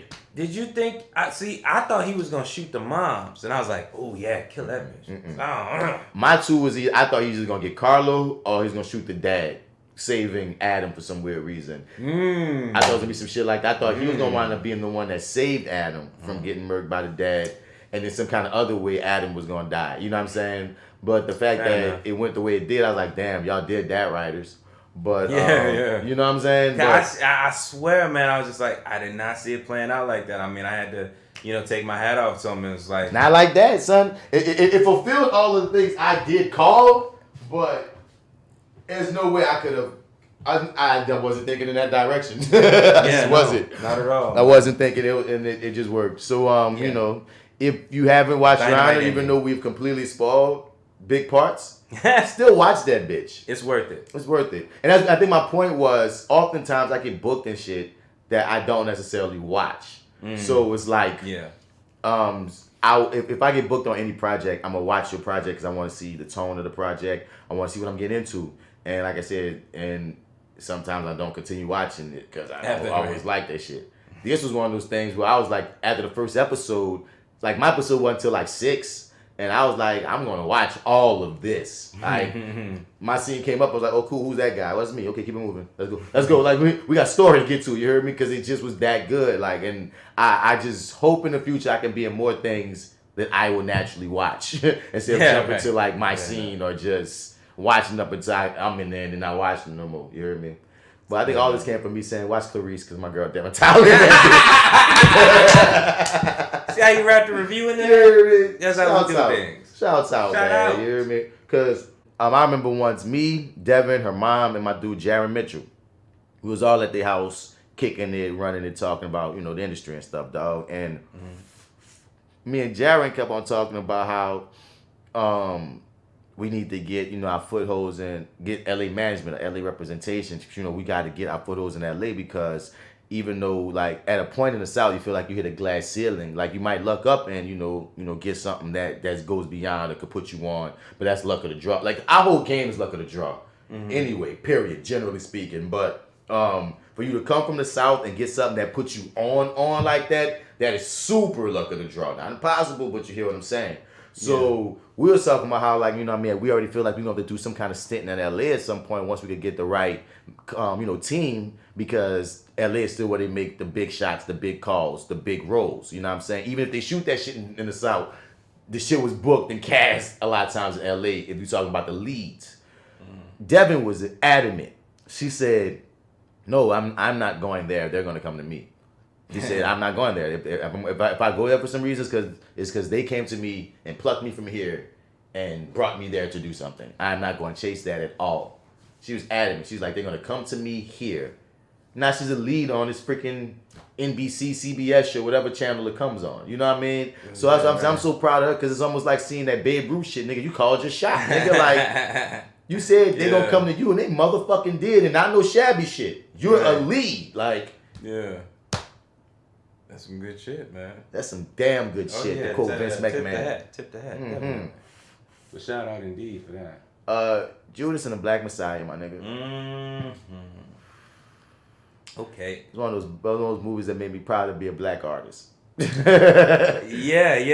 I agree. I'm not. So I don't think I ever said this. Wasn't a big fan of the trailer, dude. I mean, I wasn't excited about it. Not gonna say I wasn't a big fan. That wasn't the case. My when I first that's on brand for you. Well, yeah. I just fuck you. Oh shit, this nigga. Yeah, but nah. I wasn't excited about this one. I mean, that's black in the title. Yes. It does have black in the title. It's like subconsciously my mind sees black in the title and it's like, oh, I don't know if you're gonna like this. You might want to just stay home for this wait for the DVD, nigga. Oh, God. It's a black something. You got black something. I don't know. Oh, man. It's a BLAC. Oh, no. They don't have a K, but I don't know, man. I don't know. That's still a little questionable right there. That's but you said so you said you weren't interested in it off the trailer.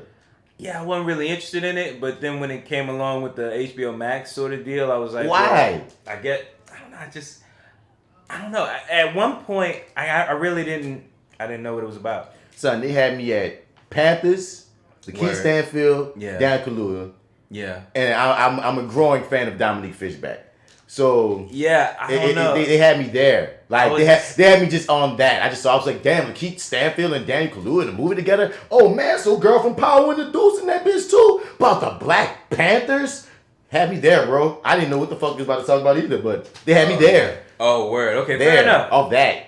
They did, like, I don't know. Yeah, it just, because it felt like, I guess it's one of the, and it was one of the complaints I heard with, if you listen to, or if you watch the talkbacks at the end, was that, I guess the thing that wasn't interesting was that it felt like it was going to be more so from Lakeith Stanfield's perspective, and we weren't going to get a lot of Fred Hampton. This was going to be about, like, Lakeith Stanfield infiltrating them, and like, kind of more of it from his perspective, and the movie just was much more, the scope of it was a lot wider than I had given it credit for initially. So once I actually was sitting down watching, I was like, oh, okay, so it's kind of not what I had made up in my head just off of a quick little, preview, not even a full trailer. You know what I'm saying? Like, it wasn't what I thought. It wasn't what I had made up in my head, right? This is hilarious. Somebody just texted me this. Bro, I like Judas and the Black Messiah, but I felt like it wasn't quite fully cooked. Like it was missing a little something. This is my dude Kevin J. Did he just sense that we were talking about it right this instant? What? I don't agree, Kev. I don't agree. But goddamn. You dialed him, bro. Listen, I heard you guys' conversation, man. Let me tell you something about that tell you something about that Black Messiah, nigga. Like, damn. I might randomly call him and put him on speakerphone just because he did that while we were talking about it. Yeah, no, that's fucking amazing. But yeah, what you saying? My bad. I think I cut you off. What you saying? I don't remember. But one thing. No, I was about to say the irony of what you thought. You said you thought it was going to be more from the key standpoint, right? Mm-hmm. But it wound up being like almost split in a way, right? Yes. Bro, there's a contingent. You're going to hear this word a lot today. Of black folk that didn't like the movie because they felt it was too much from Lakeith's point of view. Yeah, that's what I heard. And I didn't. I was like, well, it wasn't solely his perspective, which is like I had expected it to be more. Yeah. And the fact that it wasn't, I guess maybe I had forgiven a lot of that, but I don't know. I didn't have a problem with it. Just even now, I kind of looked at a little bit of it, but yeah, no, I don't mind. I don't really. I don't know. I guess I could understand that if you kind of walked in thinking this was going to be a fair, even, viewpoint from everyone's perspective. Like, I guess if you thought that, you could, maybe kind of be disappointed. But because I set that bar so low, I was happy with what I got. And I felt like it played well, even in its own. What I want to say off the dump, dog. You got to watch the story that the creators are telling. And you can't. Don't shit on the story. Don't shit on the movie for not telling the story you wanted to tell. Because that's what I feel like was happening with some people's critiques. It said it was going to tell this story about Judas. The title was called Judas and the Black Messiah. They're telling an allegory almost about how this guy on some Judas shit brought down a black messiah of sorts, a black leader of sorts. They're trying to do a lot of things for our community, son. So in that regard, which, like I said, is the title, is a story that these black people want to tell, they did it very fucking well. Mm-hmm. If you wanted the Fred Hampton biopic, that's not what they told you they were doing. That wasn't the story they were trying to tell. I get so mad when people want one movie or one thing to be all things. No. These people, I can see if they set out to be like, this is the Fred Hampton biopic, and you saw the whole thing from Bill O'Neill's perspective. Like, wait, no. You told us this was Fred Hampton, the movie. What the fuck am I getting it from O'Neill's perspective for? But that's no. The very first name, Judas, is the first word in the title. You heard me? So it's like, I get really frustrated when it's like, yo, no, watch the story. And again, it wasn't a bunch of white people. Black creators, black producers. His son and his mom are executive producers on this thing. You know what I'm saying? Mm-hmm. I'm not his mom. His son and his wife, not his mom. His son and his wife. Mm-hmm. Or, the mother's kid, whatever. You know what I'm saying? Fuck. You hear me? They wasn't just some willy-nilly shit. This is the story. This is a story that they want to tell. And my only knock on the whole thing only came after the fact. And somebody wrote an article about this, but I felt this way before I saw the article, and I still agree with the article regardless. I knew the story of Fred Hampton about how... the main thing I knew about Fred Hampton was somebody turned on him. I didn't know everything about Bill O'Neill. Somebody turned on him, and the police killed that man in his bed while he was asleep. You heard me? And there was rumors of whether or not he was drugged. That's all I knew, because I was in this movie. I was in this play years ago called Angola 3 about these, Panthers that got put in jail for years for no reason. That's a whole other thing. But in that, I had to learn shit about the Panthers and shit. So I remember learning that story. So I already knew where this was going, but I didn't know how I was going to get there. You heard me? Okay. So but there's this article that said that made it resonate to me, or just in general, when you get into the movie, you find out that Fred Hampton was 21 years old when he died. And there's something very powerful in the fact that not only was Fred Hampton 21 when he died, and we talk about actors reading, how actor reads on screen, neither Lakeith nor Daniel read how they were supposed to be. No. Like Bill O'Neill, when he was picked up by the FBI agent, he was 17 in real life. Now imagine watching a movie where you see them at least more at age appropriate. A 17-year-old getting picked up by this white FBI agent that, like, you know what I mean, basically manipulates him into turning on his own. And, you know, that's a 17-year-old, bro. That's the kid, basically. You know what I mean? He's still fucked up with what he did, but it's more... It motivates the decision a little bit. A lot more layers are added to the situation. I'm still not forgiving him because it was fucked up, the things he did, but it's... You could see it. Like, it's almost even not an uncommon situation where, like, a officer gets a young kid in a isolated situation. You can get him in a room and then get him to say anything or do anything to get out of there. Your life is about to end or you do what I say. Man, you throw all that in the bag of, like, even with the character said in this movie, how he started kind of looking up to the FBI agent. Right. It's somebody who probably didn't have no kind of father figure. This motherfucker take him in and saves him. This is white man. It's all kind of white shit. It's all kind of shit that's very interesting when you take in Bill O'Neill was supposed to be 17 and you had a younger actor get, like, you know what I mean, from one of them When They See Us niggas, like Jarrell Jerome or something. You know what I mean? One of them niggas like playing this character. You hear me? Yeah. And then on the flip side, to take in Duncan Lewis' character, Fred Hampton was 21. That man was that powerful, that intelligent, you know what I mean? At 21, if you have someone younger again playing that role, you taking it in differently. Like, whoa, that was a powerful young brother. Like, this is a big deal here, man. Right. Like, you know what I'm saying? Because seeing him at 30, I just look at him as avatars for this metaphor story that they're telling, even though it's based on true events. It's called Judas and the Black Messiah, so I'm able to forgive that. But if there was ever to tell an actual biopic, an actual story about the life of Fred Hampton, I would want them to not cast that old reading on screen. Yeah, no, I agree. That's something I didn't know.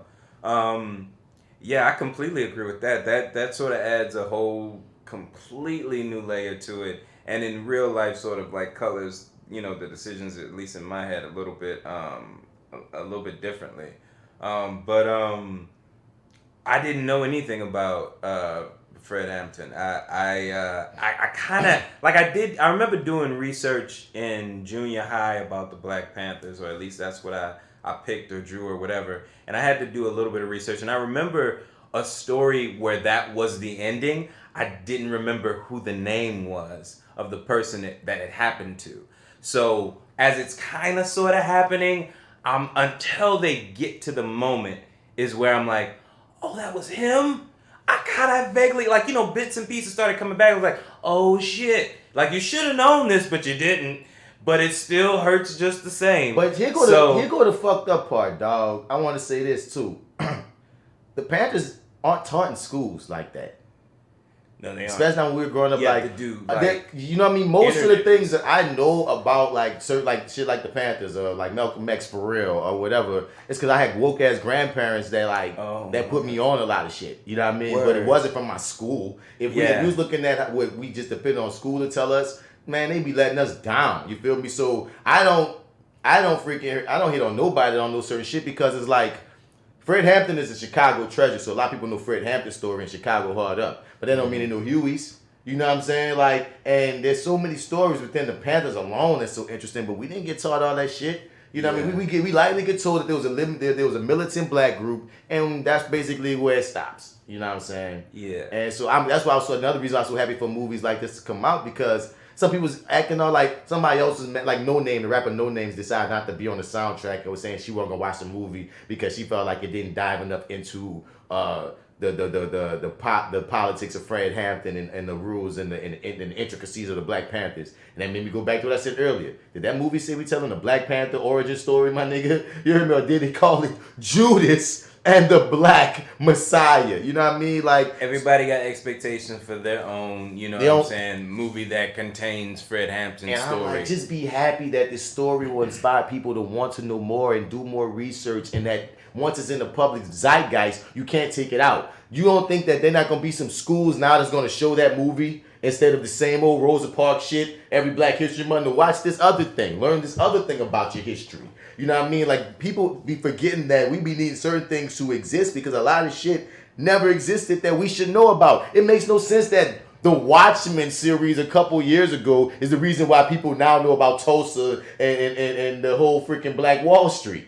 And that's in freaking 2019, homie. And that should have been taught in schools. I didn't learn about that until fucking freshman year of college. You heard me?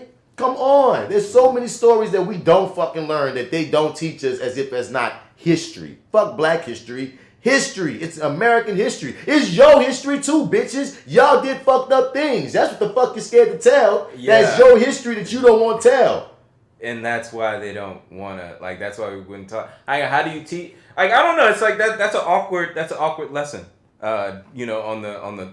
It's not awkward for us as black people to always have to hear about how we was in chains. We learned about slavery before we learned about we learned about slavery. We learned about civil rights before we learned anything about people that looked like you had crowns and kings and businesses. Like fuck, even going all the way back to the kings and queens. People like you owned businesses, had whole cities, had whole shit that you ran. You heard me? Like had power, had education that you built from scratch. No, we don't learn our positives. A bunch of white people burn that shit down. But I'm saying before you even get to the white people burn that shit down, my nigga, I would rather instill in a kid the positives about black people's history before I tell them that your people was in chains. The history of you is chains, then getting sicked on by dogs, and eventually some white man at some point in history gave you permission to be a whole human being. Fuck that narrative, my nigga. I gotta disagree in the sense that if we're teaching it, let's start at the beginning. Let's start all the way at the beginning. And then work our way. So if we're going to start at the beginning, my nigga, let's start with the Moors. The Moors that came and gave white people fucking health. You know what I'm saying? If you want to start at the beginning, stop starting when we was in chains. Our beginning ain't us in chains. Our beginning is us ruling some shit. Or rocking some shit. Yeah, exactly. No. I completely 100% agree. That's what I'm saying. That is the beginning. 100% the beginning, right? They build in, because I was talking with D-Mac about this recently too, off mic, about how every oppressed group has an inbuilt like inferiority complex because that comes with being oppressed. You know what I mean? You see it with black people and white people. When black people always got to judge themselves to, white people. Why you got to bring up white people when we talking about human shit? For whatever reason, we always compare ourselves to white people in some regard when we're talking about something. Women and men, you know what I mean? Like it go gay and straight. Like when you're oppressed, you can't help. There's certain because you're in this patriarchal, straight-based society, white, whatever. Yeah. So you know what I mean. It feeds into that inferiority complex, even unconsciously, to teach, and especially when a lot of these be white too, to teach little black kids that their history or anyone that looked like them starts at the bottom and then you show them all these white people that did amazing things. You know what I'm saying? Like that is fucked up, dog. Like that is inherently just wrong. You hear me? And the system won't allow you. I don't. Never mind. Now I won't get into my whole conspiracy theory, but I feel like that's a plan. That's intentional. You know what I'm saying? They intentionally start there for a reason. Someone decided this is the place we start. And that's it. Nothing else, nothing more. Somebody made that decision, and that's what it's been for so long. Or are we saying that everyone is so unique that they all came up with the same fucking idea? I stand by. I think. You know what I mean? I think it used to be intentional, and then it just became the default.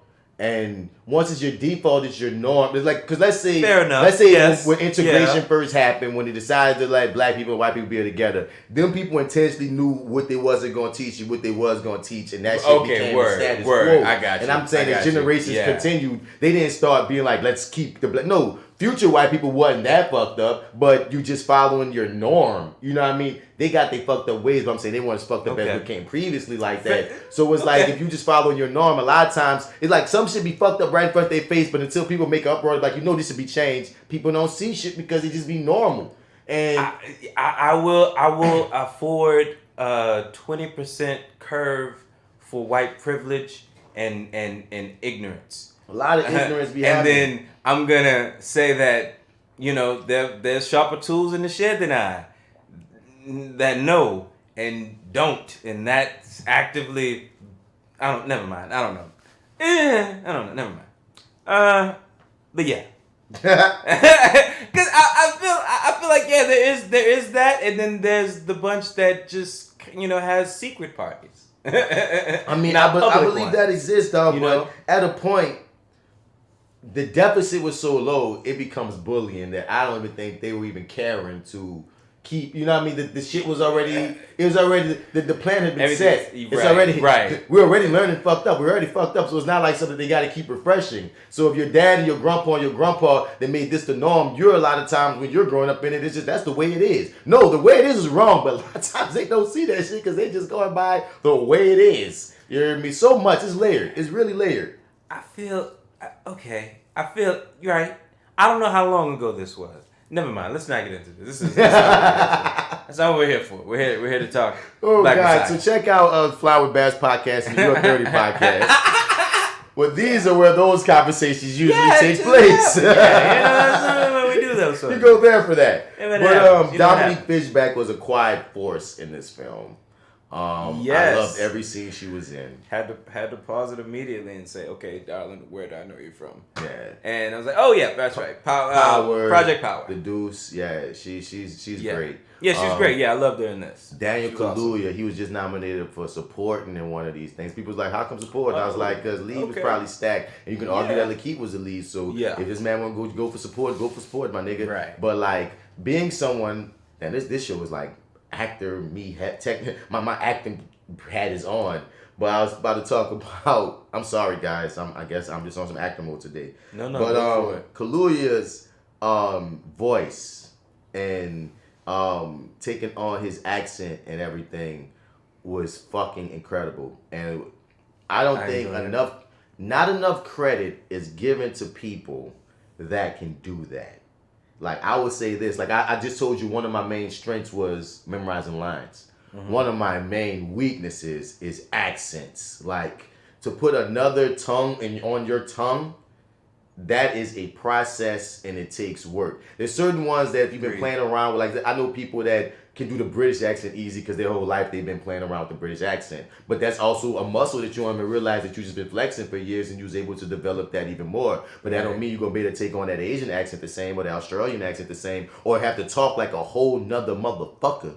You heard me? And Daniel Kaluuya, I got to give him that, dog. Like, this black British man took on not only the American accent, but a heavy, thick Chicago old school accent and was hitting that shit, dog. And I was just like, bro.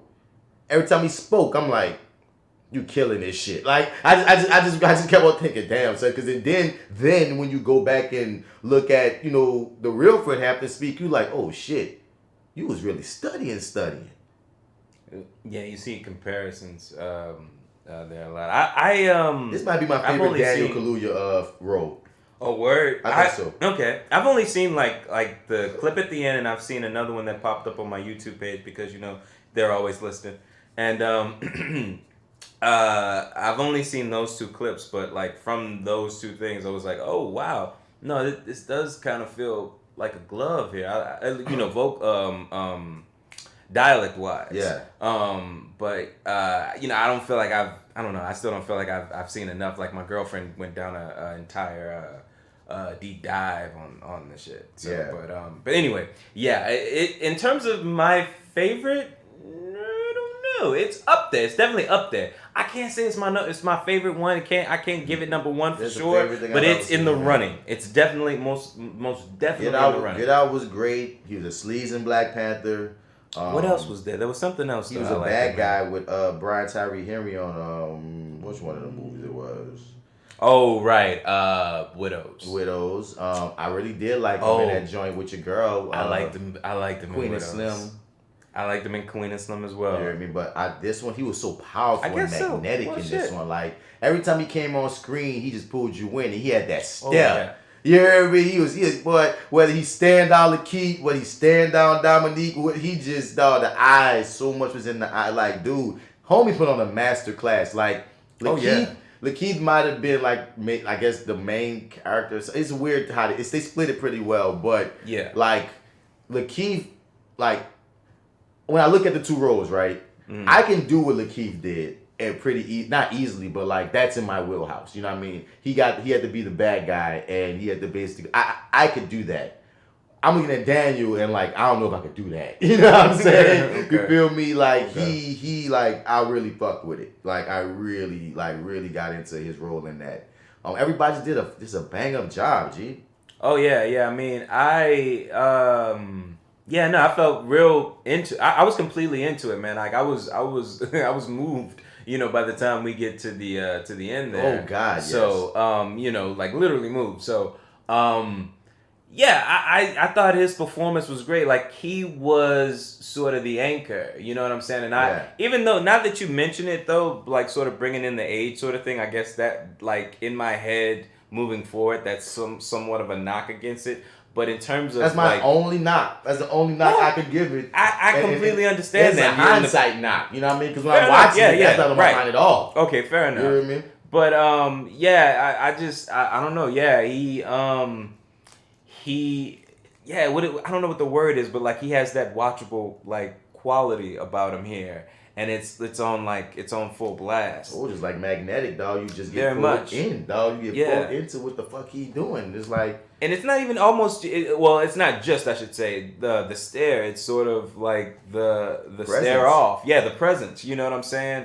The quiet moments where he's not really kind of giving you the eyes necessarily when he's kind of playing coy with Fishback when they're kind of in their flirting stage, in the office and everything. Like you know what I'm saying. There's a lot of there was a lot of care, in my personal opinion, brought to Fred Hampton's like side of the story. Maybe you may leave it wanting more, but like I thought a lot of like time and care was sort of put there, and I guess that's also another thing I appreciated. Yeah. His performance amazing. Who else is there? Oh, let's talk about L.G. Smith, Ashton Sanders. They were both there. They did really well. I love. Yes. Okay, right. That's what I wanted. Yeah, right. No. Before we get to them two. Okay. I love Dominique Thorne. That was the girl with the fro that had the shootout. I love her too. Yeah. Her presence, everything about her. Loved it. I was like, who the fuck is this woman? I know, me too. Even her quiet moments, her eyes, like she just was. Yeah, but she fire. She was like Pitbull, a little quiet. So like you scared. When I looked her up, you know what she just got cast as, right? What? That's Riri Williams, Ironheart in Marvel now. Oh, really? She's about to be Riri. She's about to blow the fuck up. Oh shit! I took a picture of her Instagram when her followers right now is like, what was that, like 5,000? It's probably like at 7 or something now. I sent her a check back after she's Riri. Damn. So, what is that? Is that like a movie thing? I think it's gonna be a series. Okay, cool. That she got cast to be Riri Williams. That's the successor to Iron Man, Tony Stark, and you basically about to be the black girl Iron Man. That's about to be big. Yeah. That's going to be big. And seeing her in this first just made me go, oh, now I'm excited. Because I heard that you were cast, but I didn't know who you were. You just was some random person to me. But when I see you work, I'm like, oh no, you. Let's go. Yeah, you definitely have all the potential to make this work. I like comedy. Like when she said comrade. That scene when she had the gun on Lakeith Stanfield, that was so freaking intense. Let alone the shootout scene. Yeah, also too, I guess we kind of I wanted to say, let's talk about that scene, I guess, because I wanted to say like I don't feel like we talked about Lakeith Stanfield very much. Not but much. I was like, I dug like sort of his performance and how he approached everything as well. But yeah, that scene. Because I wanted to start off where it's like, okay, well, first we start off when we meet Lakeith Stanfield's character, or at least when the movie first starts, and there's that really cool shot where he just kind of walks around in a circle and then eventually goes in there and pulls that whole detective thing. Yeah, detective caper thing to try to pull to do a car robbery. And the kid who cuts his way through the top of it recognizes him at Later. this meeting, and it's like calls him a Fed in front of everybody. Like, you know what was so smooth is that Fred told him everything to do. Like, you have my permission, go do what you gotta do. And just went got the other car. Oh, you mean the girl and Ashley? And Ashley, like Fred he so told them to go fucking do that. All of them heard it. Yeah. Because your girl looked at him like a motherfucker, like, oh, you nigga. But also though, as they're exiting, They didn't acknowledge nothing. Is he not talking? Like, is Fred not talking to them right there? What happens is keep walking, and they have a little mini meeting. Then Ashton and Dominique jump in. Get in the car with him. And it's like that. Where's your peace, comrade? Yeah, she's like, it's in the whatchamacallit? Glove compartment. It's in the glove compartment. Oh yeah. And she holds that shit on that boy. I mean, that whole entire scene, man. I'm just like, you gotta make it out of here. But how do you do it, my nigga? Let's see how you play it. Because it's like, I still would have, like, bless their hearts. Because I still would have been looking at your ass funny, G. I still would have been. It wouldn't have, man. Bro. Like, bruh. That shit was tense, nigga. It was very tense. Do it again. They set it up. I thought, like, because, as you play, like, as they're playing it from moment to moment, you're like, well, he did give him a good excuse. Okay, he gave him a good excuse. Okay, but now they're going to push the limit. Do that shit again. You know what I'm saying? Comrade. Preaching to my boot. Went to my boot. That's what I said. Preaching to my boot. So G. Yeah, bro. That whole entire scene, man. That's worth the price of admission. That would have been one of those moments where I'm like, well, shit. I'm glad I paid money to go see this in the theater. Because they was smart, bro. They was even how you got a key. Like they was on it. It's like, but he was on it. Yeah, not like movie questions, but questions we really fucking ask in that situation. Yeah, nigga, we'll make that shit happen again. Right. You got all that. Yeah, you got all the answers, don't you, nigga? Let's see you do something.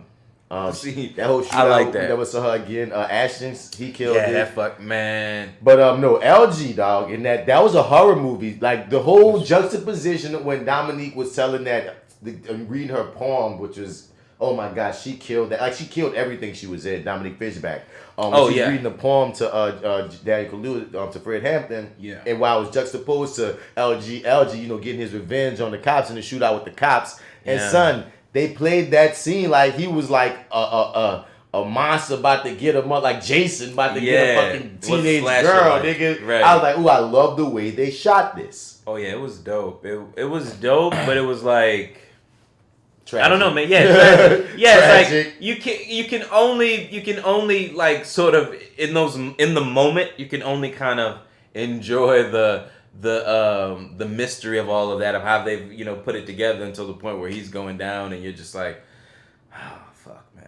You know what I'm saying? And then like them also too. What was my man's name who got shot in the convenience store and taken away in the hospital? Ashton Sanders, the actor. The character's name. I get the character's Winters name too. was LG. His name was like James Winters or somebody, some Winters. But like, your boy who had to shoot out with the cops and they got put in the hospital before they done his ass, and that was so fucked up. Yeah, but you know what? It was interesting though to see like that time period where it's like we gonna police ourselves in our own neighborhood, strapped and ready to protect our own, and it's like these crooked cops. They gonna be in for some bad shit. But it's like, also too the other side to that, where when you go down, like nigga, you disappear. Mm-hmm. You know what I'm saying? Yeah, and then, they were really at war. Yeah. Yeah, it was a real thing, and it's like, man, that was eye opening too. It's like you read these things, and it's like all like not all, but like a lot of stuff would sort of pop back to me while watching this, and I was just kind of like, God damn, boy. It's different. It's different to read about it. It's different to, and I know it happened, but but I don't know. I felt truly immersed in this world and in that time period, and it was heavy.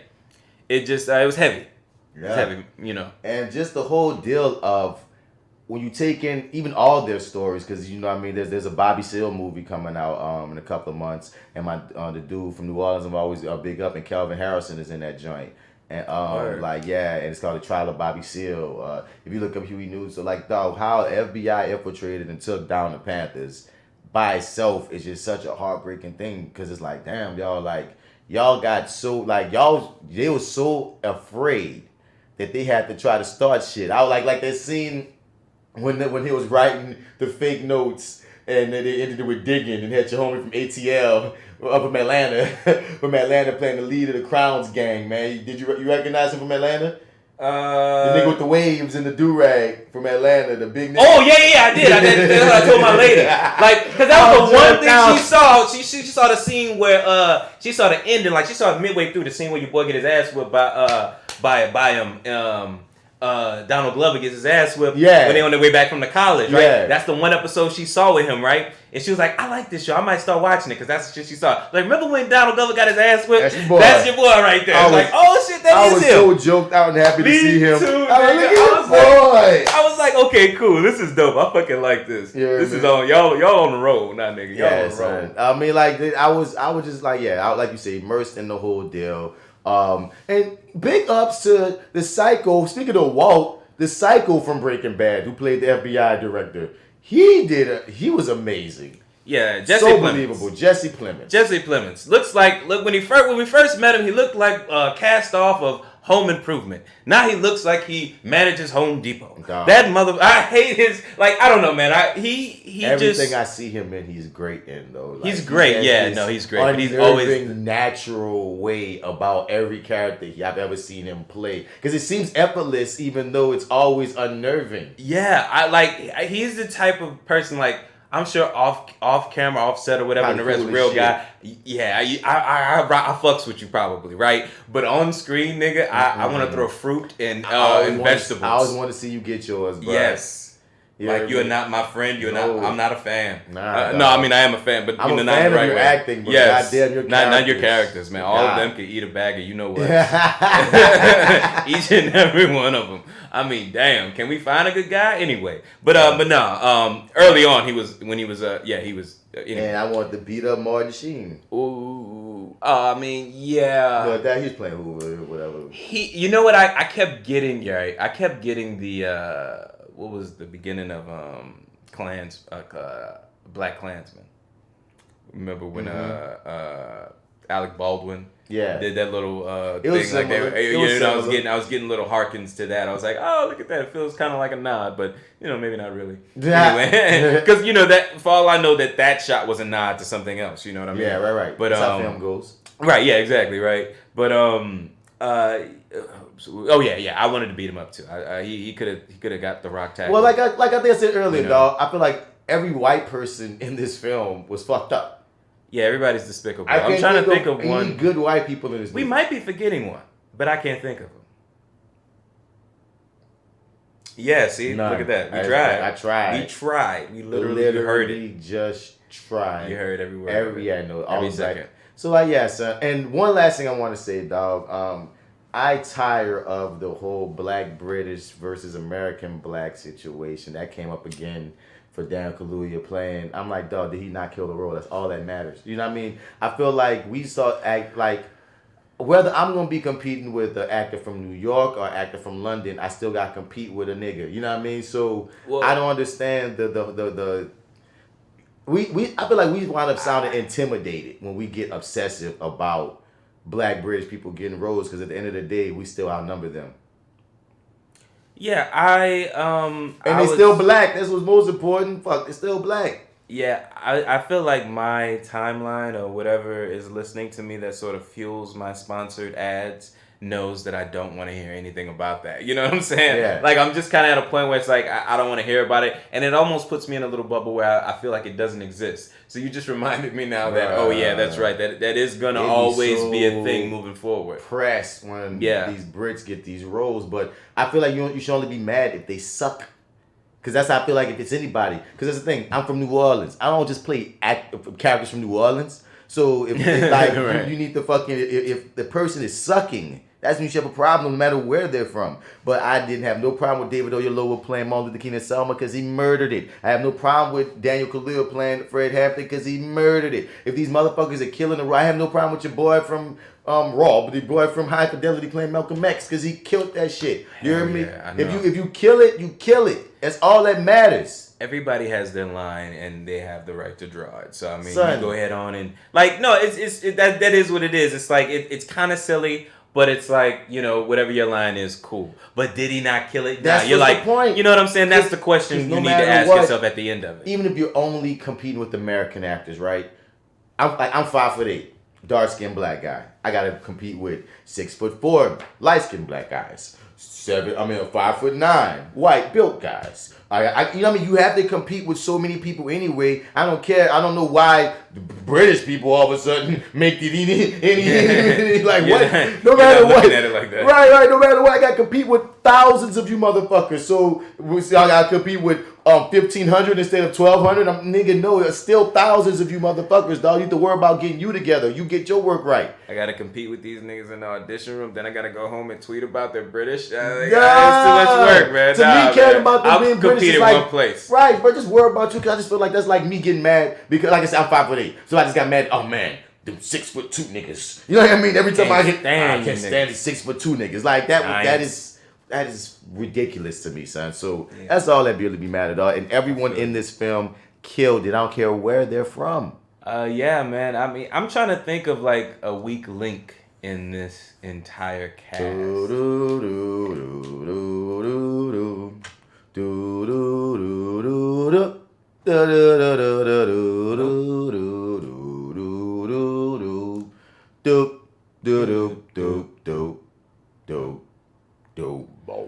I think I found one. Okay, so I think that I found one. There was one extra in the Martin Sheen scenes. Oh, extra, okay. Yeah, who, you know, wasn't giving it all. Wasn't giving it his all.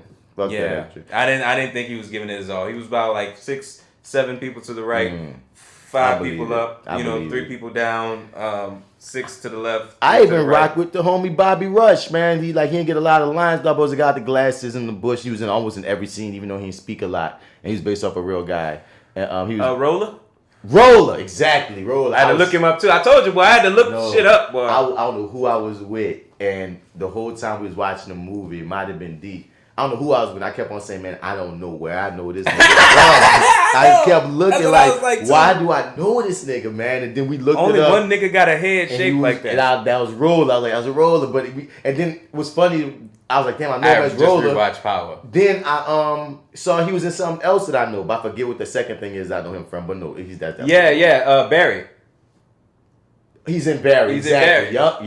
Yup. That's what it is. I see. Yup. He has a very interesting look. You know what I mean? He does. About him, dog. But I was loving his quiet intensity. He ain't say much, but I just always felt that nigga. You know what I'm saying? I was like, yeah, nigga. I feel you down, bitch. You don't gotta say much, but you down. Right. You know what I mean? But that whole, just the whole, I don't know, man. When you get down to it, the whole thing, the FBI taking down the Black Panthers and the whole like story and stuff behind that, just like I don't know, man. It kind of pisses me off. Yes. But I'm not gonna lie to you, man.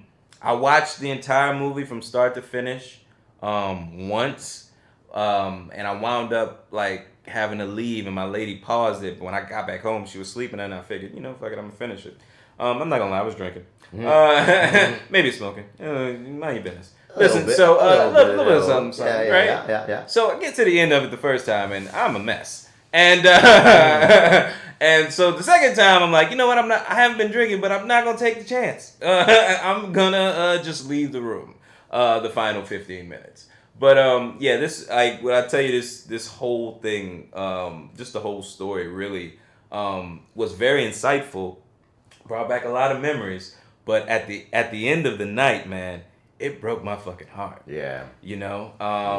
And I guess that's the thing I want to leave with saying, like, I connected so much to it that it broke my fucking heart. Yeah, son. I mean, dog. And it's just it's like a lot of conflicting feelings you're gonna have. You've been watching Lakeith's character, everyone's. And like, I remember Dominique Fishback said, Fred Hampton's, I guess, widow or whatever, she was very adamant about her remembering that she did not cry. on that last scene when they had it on her face. That was Yeah. on purpose. Like, she didn't cry when they killed him because, you know, basically she already knew what that shit was and she wasn't going to give him the satisfaction of seeing her broken at that moment. You feel me? So I think that's another reason why they held that shot tight on her just having the stone face. Like, you know what I mean? So, it was powerful. Shit. It was powerful. Like, it was like the whole thing. You know what I mean? Like, I've seen the movie at least 3 times at this point. Word? Okay, I heard that. Because that's the thing, though. Like, I got a friend of mine sent me an early screener. Like, shouts out to B Mike, man. Big B Mike. Yeah, he had access to these early online screeners, and like, you know, he let people know, like, look, you know what I mean, he sent the nigga the link. So I was like, appreciate you, dog. So I saw it like a week before it came out, and I was only able to watch it once. You feel me? Like, once it got to the end. And the thing is, you could rewind in the middle, so I feel like if I just didn't let it get to the end of the credits, I could have probably brought it all the way back down. Because I tested it once, because son, I was by myself watching that bitch, dog, and like I think I was talking to Joe, like, man, Joe, you can come through and watch it. And he was like, man, I ain't gonna be there for like 30 minutes. I was like, man, I'm already watching it. Then I kind of like at some point tested, like, what if I pause it? Oh, they let me bring it back. So I wondered that, but when it got to the end, it was raps. But I was just like shook the first time. I was like, I'm in this bitch by myself, just smoking, just watching that bitch. And I was like, oh fuck. So when it came out officially, I said, nah, nigga, I gotta watch this bitch again. So then I watched it. I don't know. I watched it with somebody because I've watched it with other people. Every other time I've watched it, it's been with other people. They're like, no, you gotta watch this. Press play. Yeah. You over here, right? You're about to watch.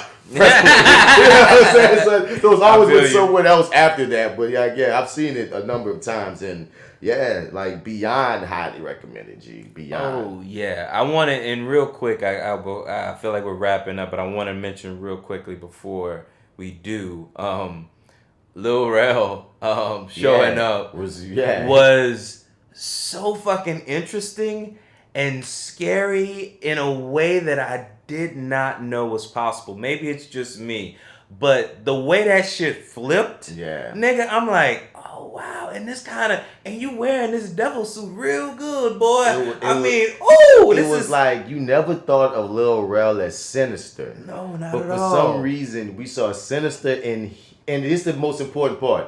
It was in his wheelhouse. It was like, it wasn't him trying to be another type of person and being sinister. We saw if Lil Rel was raised different, it was just sinister. This would be him. We found his doppelganger or something. Right. So like it worked. It was like, damn, I can see you being a bad guy or something, Lil Rel. Not necessarily the niggas is like, oh, huffing and puffing and beating everybody up. But it's like you had this layer of you that was low key scary. I felt for Lakeith in that scene, like, nigga, who are you? Who are you? You ghost just randomly popping up and talking to me and knowing all this shit. And I know that definitely put like I don't know how to describe that feeling exactly, but yeah, it did sort of shift. You know what I'm saying? Like if I was just sort of sitting back watching the scene, like, look at him, the girl told him no and went to the key, and then that nigga goes, just go and put in this drink, nigga. Just go and put in this drink. You watch too many movies, ain't gonna kill him. I mean, how you want it to be, nigga. Yeah, like, damn, like, yo, bro, this shit. I was just like that fucking did something to me. It sent a little chill down my spine. You know what I'm saying? Like, whoa. But I dug it. I wanted to kind of just mention that, like, he was only there for what, like, no more than 5 minutes. 6 minutes, right? Right? But man, did that nigga leave an impression. When I go back and think about it too, it's like I can't not think about that scene or that moment too. I mean, it plays a part, later on too, but it's like, damn, that shit there. It was tight how the badge came back around too. The badge? The fake badge. The fake badge came back. Yeah, I know. But yeah, man, that kind of one thing you make me think about is like if I can talk about how like Kahlua, he had this magnetic, strong strength presence about him. Lakeith is very good at vulnerability. You know what I mean? Agreed. Even when he's being his most sly self, he always has this. It's like he's this heart in his sleeve. Like he just always feels open or just. Like I said, I guess vulnerable. Like even like he just has his way about him. Like he can just switch that shit so on where even though he's a sleaze, you feel for him. You feel for him at times when you talking to the FBI agent. You feel for him at times, like I said, with Lil Rel. You feel for him at times when he's even doing the worst of shit. He still makes you feel for him. And Lakeith just it's the skill, baby. You know what I mean? That's the skill. That's part of him being the great actor that he is. You know what I'm saying? Right. You don't see none of Darius in this motherfucker. You hear me? No, not at all, man. So, not at all. Like, yeah, everybody. Yeah, even like the little cameos we get. I mean, like everybody really pulled their weight here, and felt the importance of this whole like story. So I mean, yeah, I have not this is definitely gonna go on my list of best films of 2021. I'm gonna start it right now because I always forget by the end of the year. So, but in terms of what we've seen so far, this is definitely going up on the list. It's top 3. I'm so proud of black media. If I look at this and I look at the Five Bloods and look at like, there's been a lot of it. Look at One Night in Miami and I look at like, you know what I mean? There's a lot of like black shit that's come out in the past, like from 2019 and now, that you'd be like, bro, you can look even at the series. You can look at Insecure, you look at Lovecraft Country, you can look at Watchmen. You know what I mean? You can look at so much shit, like you'd be like, man, like, you know what I mean? Black people, we really killing it. You know what I mean? Like yeah, it's like but like almost like back to back. Back to back. My range, like we just got all these things. Every time I look up, we'll give you niggas a shot. All right, bro. There's some epic thing from a black. If it's not from a black creator, a black director, or producer, the actors are black. Like I say, even Malcolm and Marie, like it's a white writer, but that's John David Washington, Zendaya, killing it on screen, like two classic, you know what I mean? That's usually something they give two freaking white actors to do, you know what I mean? Yeah. And these two black actors murk it for 2 hours, you know what I'm saying? So it's like, I'm so impressed by the state of black storytelling right now, and I'm just happy to see more and where we go with it, and this was definitely one of the highlights of, setting a certain standard, because it certainly does. Agreed, man. Yeah, that's an interesting idea, because there's like, I get like little sponsored things or maybe even like little stuff like from actors. Like I'm following Kyle Massey, I think is his name, with Corey from Raven. He's got like a show that like I was on Instagram just scrolling. He posted it, and I don't know what fucking network that shit is on. It's like it's one of these new like streaming things. There's so many things now. You know what I mean? Right, but it looked good, and I was like, oh, I mean, I kind of wish this was on something I was already on, because I'm not really in the market to sign up for a new thing I'm right full. now. I'm full. I'm very full HBO right now. Max, Disney Plus, Netflix, Hulu. Oh my God, I'm full. Yeah, I'm kind of at my max right now, but it did look good, and it did look like some shit that if it was available to me to watch, I would most definitely give a shot to. But it's like, that's where I was going. There's another app that is like just black shit. I'm trying to think of what it's called. There's a streaming app that is nothing but black movies, black everything. Black produced, black directed, all that stuff. But I forget what that's called. But it's like there's stuff everywhere. There's so much out there. It's like it's hard to keep up with it. Bro, I'm happy it's there though. But also too every service that you're with that we're all signed up with now, like a Netflix, Hulu, or whatever. Like it was the beginning of Black History Month. It was a huge like I could not scroll without getting a recommendation that's don't forget that we have a black what is it? Strong black female leads. Or black something, blickety black. Right. Black, y'all. Like they might as well play it every stories. time. Blackity black, I'm just black. Y'all they might as well play this shit, dog. But I'm not mad. I'm not mad, no, I'm not with anymore. I just stand by. Give us more, dog. Yeah. That's what this. Yeah, I mean, if that's always the hope at the for the end game. And speaking of end game, as we get out of here, the next time we gonna talk. Flash will be back. Did you see Barry lately? No, I haven't. Dog, the actor Grant Gustin got muscular, dog. Oh, did he not? So he said in the quarantine he got over depression and all kind of other shit. Started eating good and stuff. And man, dog. You've been watching Black Lightning. I haven't been watching it, but that's what I'm saying. I think that the next time we get up, we on our superhero kick because I want to talk Flash being back. I want to talk. Maybe we could talk Black Lightning. Maybe I will have seen it by then. We will have. Look at this nigga, man. Oh shit! But Barry on his CJ. Right. Barry on his CJ, bitch. You be a little slow now, carrying all that weight. You looking like Barry now, but yeah, you know we gotta talk WandaVision. We can't slack on that one. By then another episode all along. Oh man, Agatha all along. Oh my, we can't get down on my knees and say I'm so sorry for what I said initially. I said it. I called it. No, it was dope. Told you. But it's like told you. So here's the virtue that I need to exercise. What you're telling me is that I needed to be patient. And what I'm telling you is that I don't have any patience. Always trust Marvel. Always trust them, yes. And, always trust Marvel. And since they want to dish things out one episode at a time, then you gotta just kind of go with it. And I stand by. I think that was very smart of them because they're reteaching us how to take in stories. Now we have a whole week to talk and let the shit marinate. And now it's become the biggest. That was genius because right now it's the biggest show on TV. It's the biggest TV show right now. It's highly watched, bro. And you know me. Most times when you binge things, you eat the whole thing and then it might be hot for a couple weeks and nobody talk about it no more. Right, they've been able to keep the conversation of WandaVision and all the theories and calculations going all these weeks. You feel what I'm saying? Yeah. So I fully respect. I fully respect what they're doing. But we don't have. What you about to say? Oh no, I was gonna say I have to respect it on the level of when I wake up on Friday mornings. That's what I'm looking to do. Nigga, I stay up till 2 a.m. on Thursday nights. You motherfucker, is it serious? It drops at 2 a.m. on Thursday nights. No, I'm a night owl, so I'll be up. I'll be up anyway. Wait, what time? 2 a.m.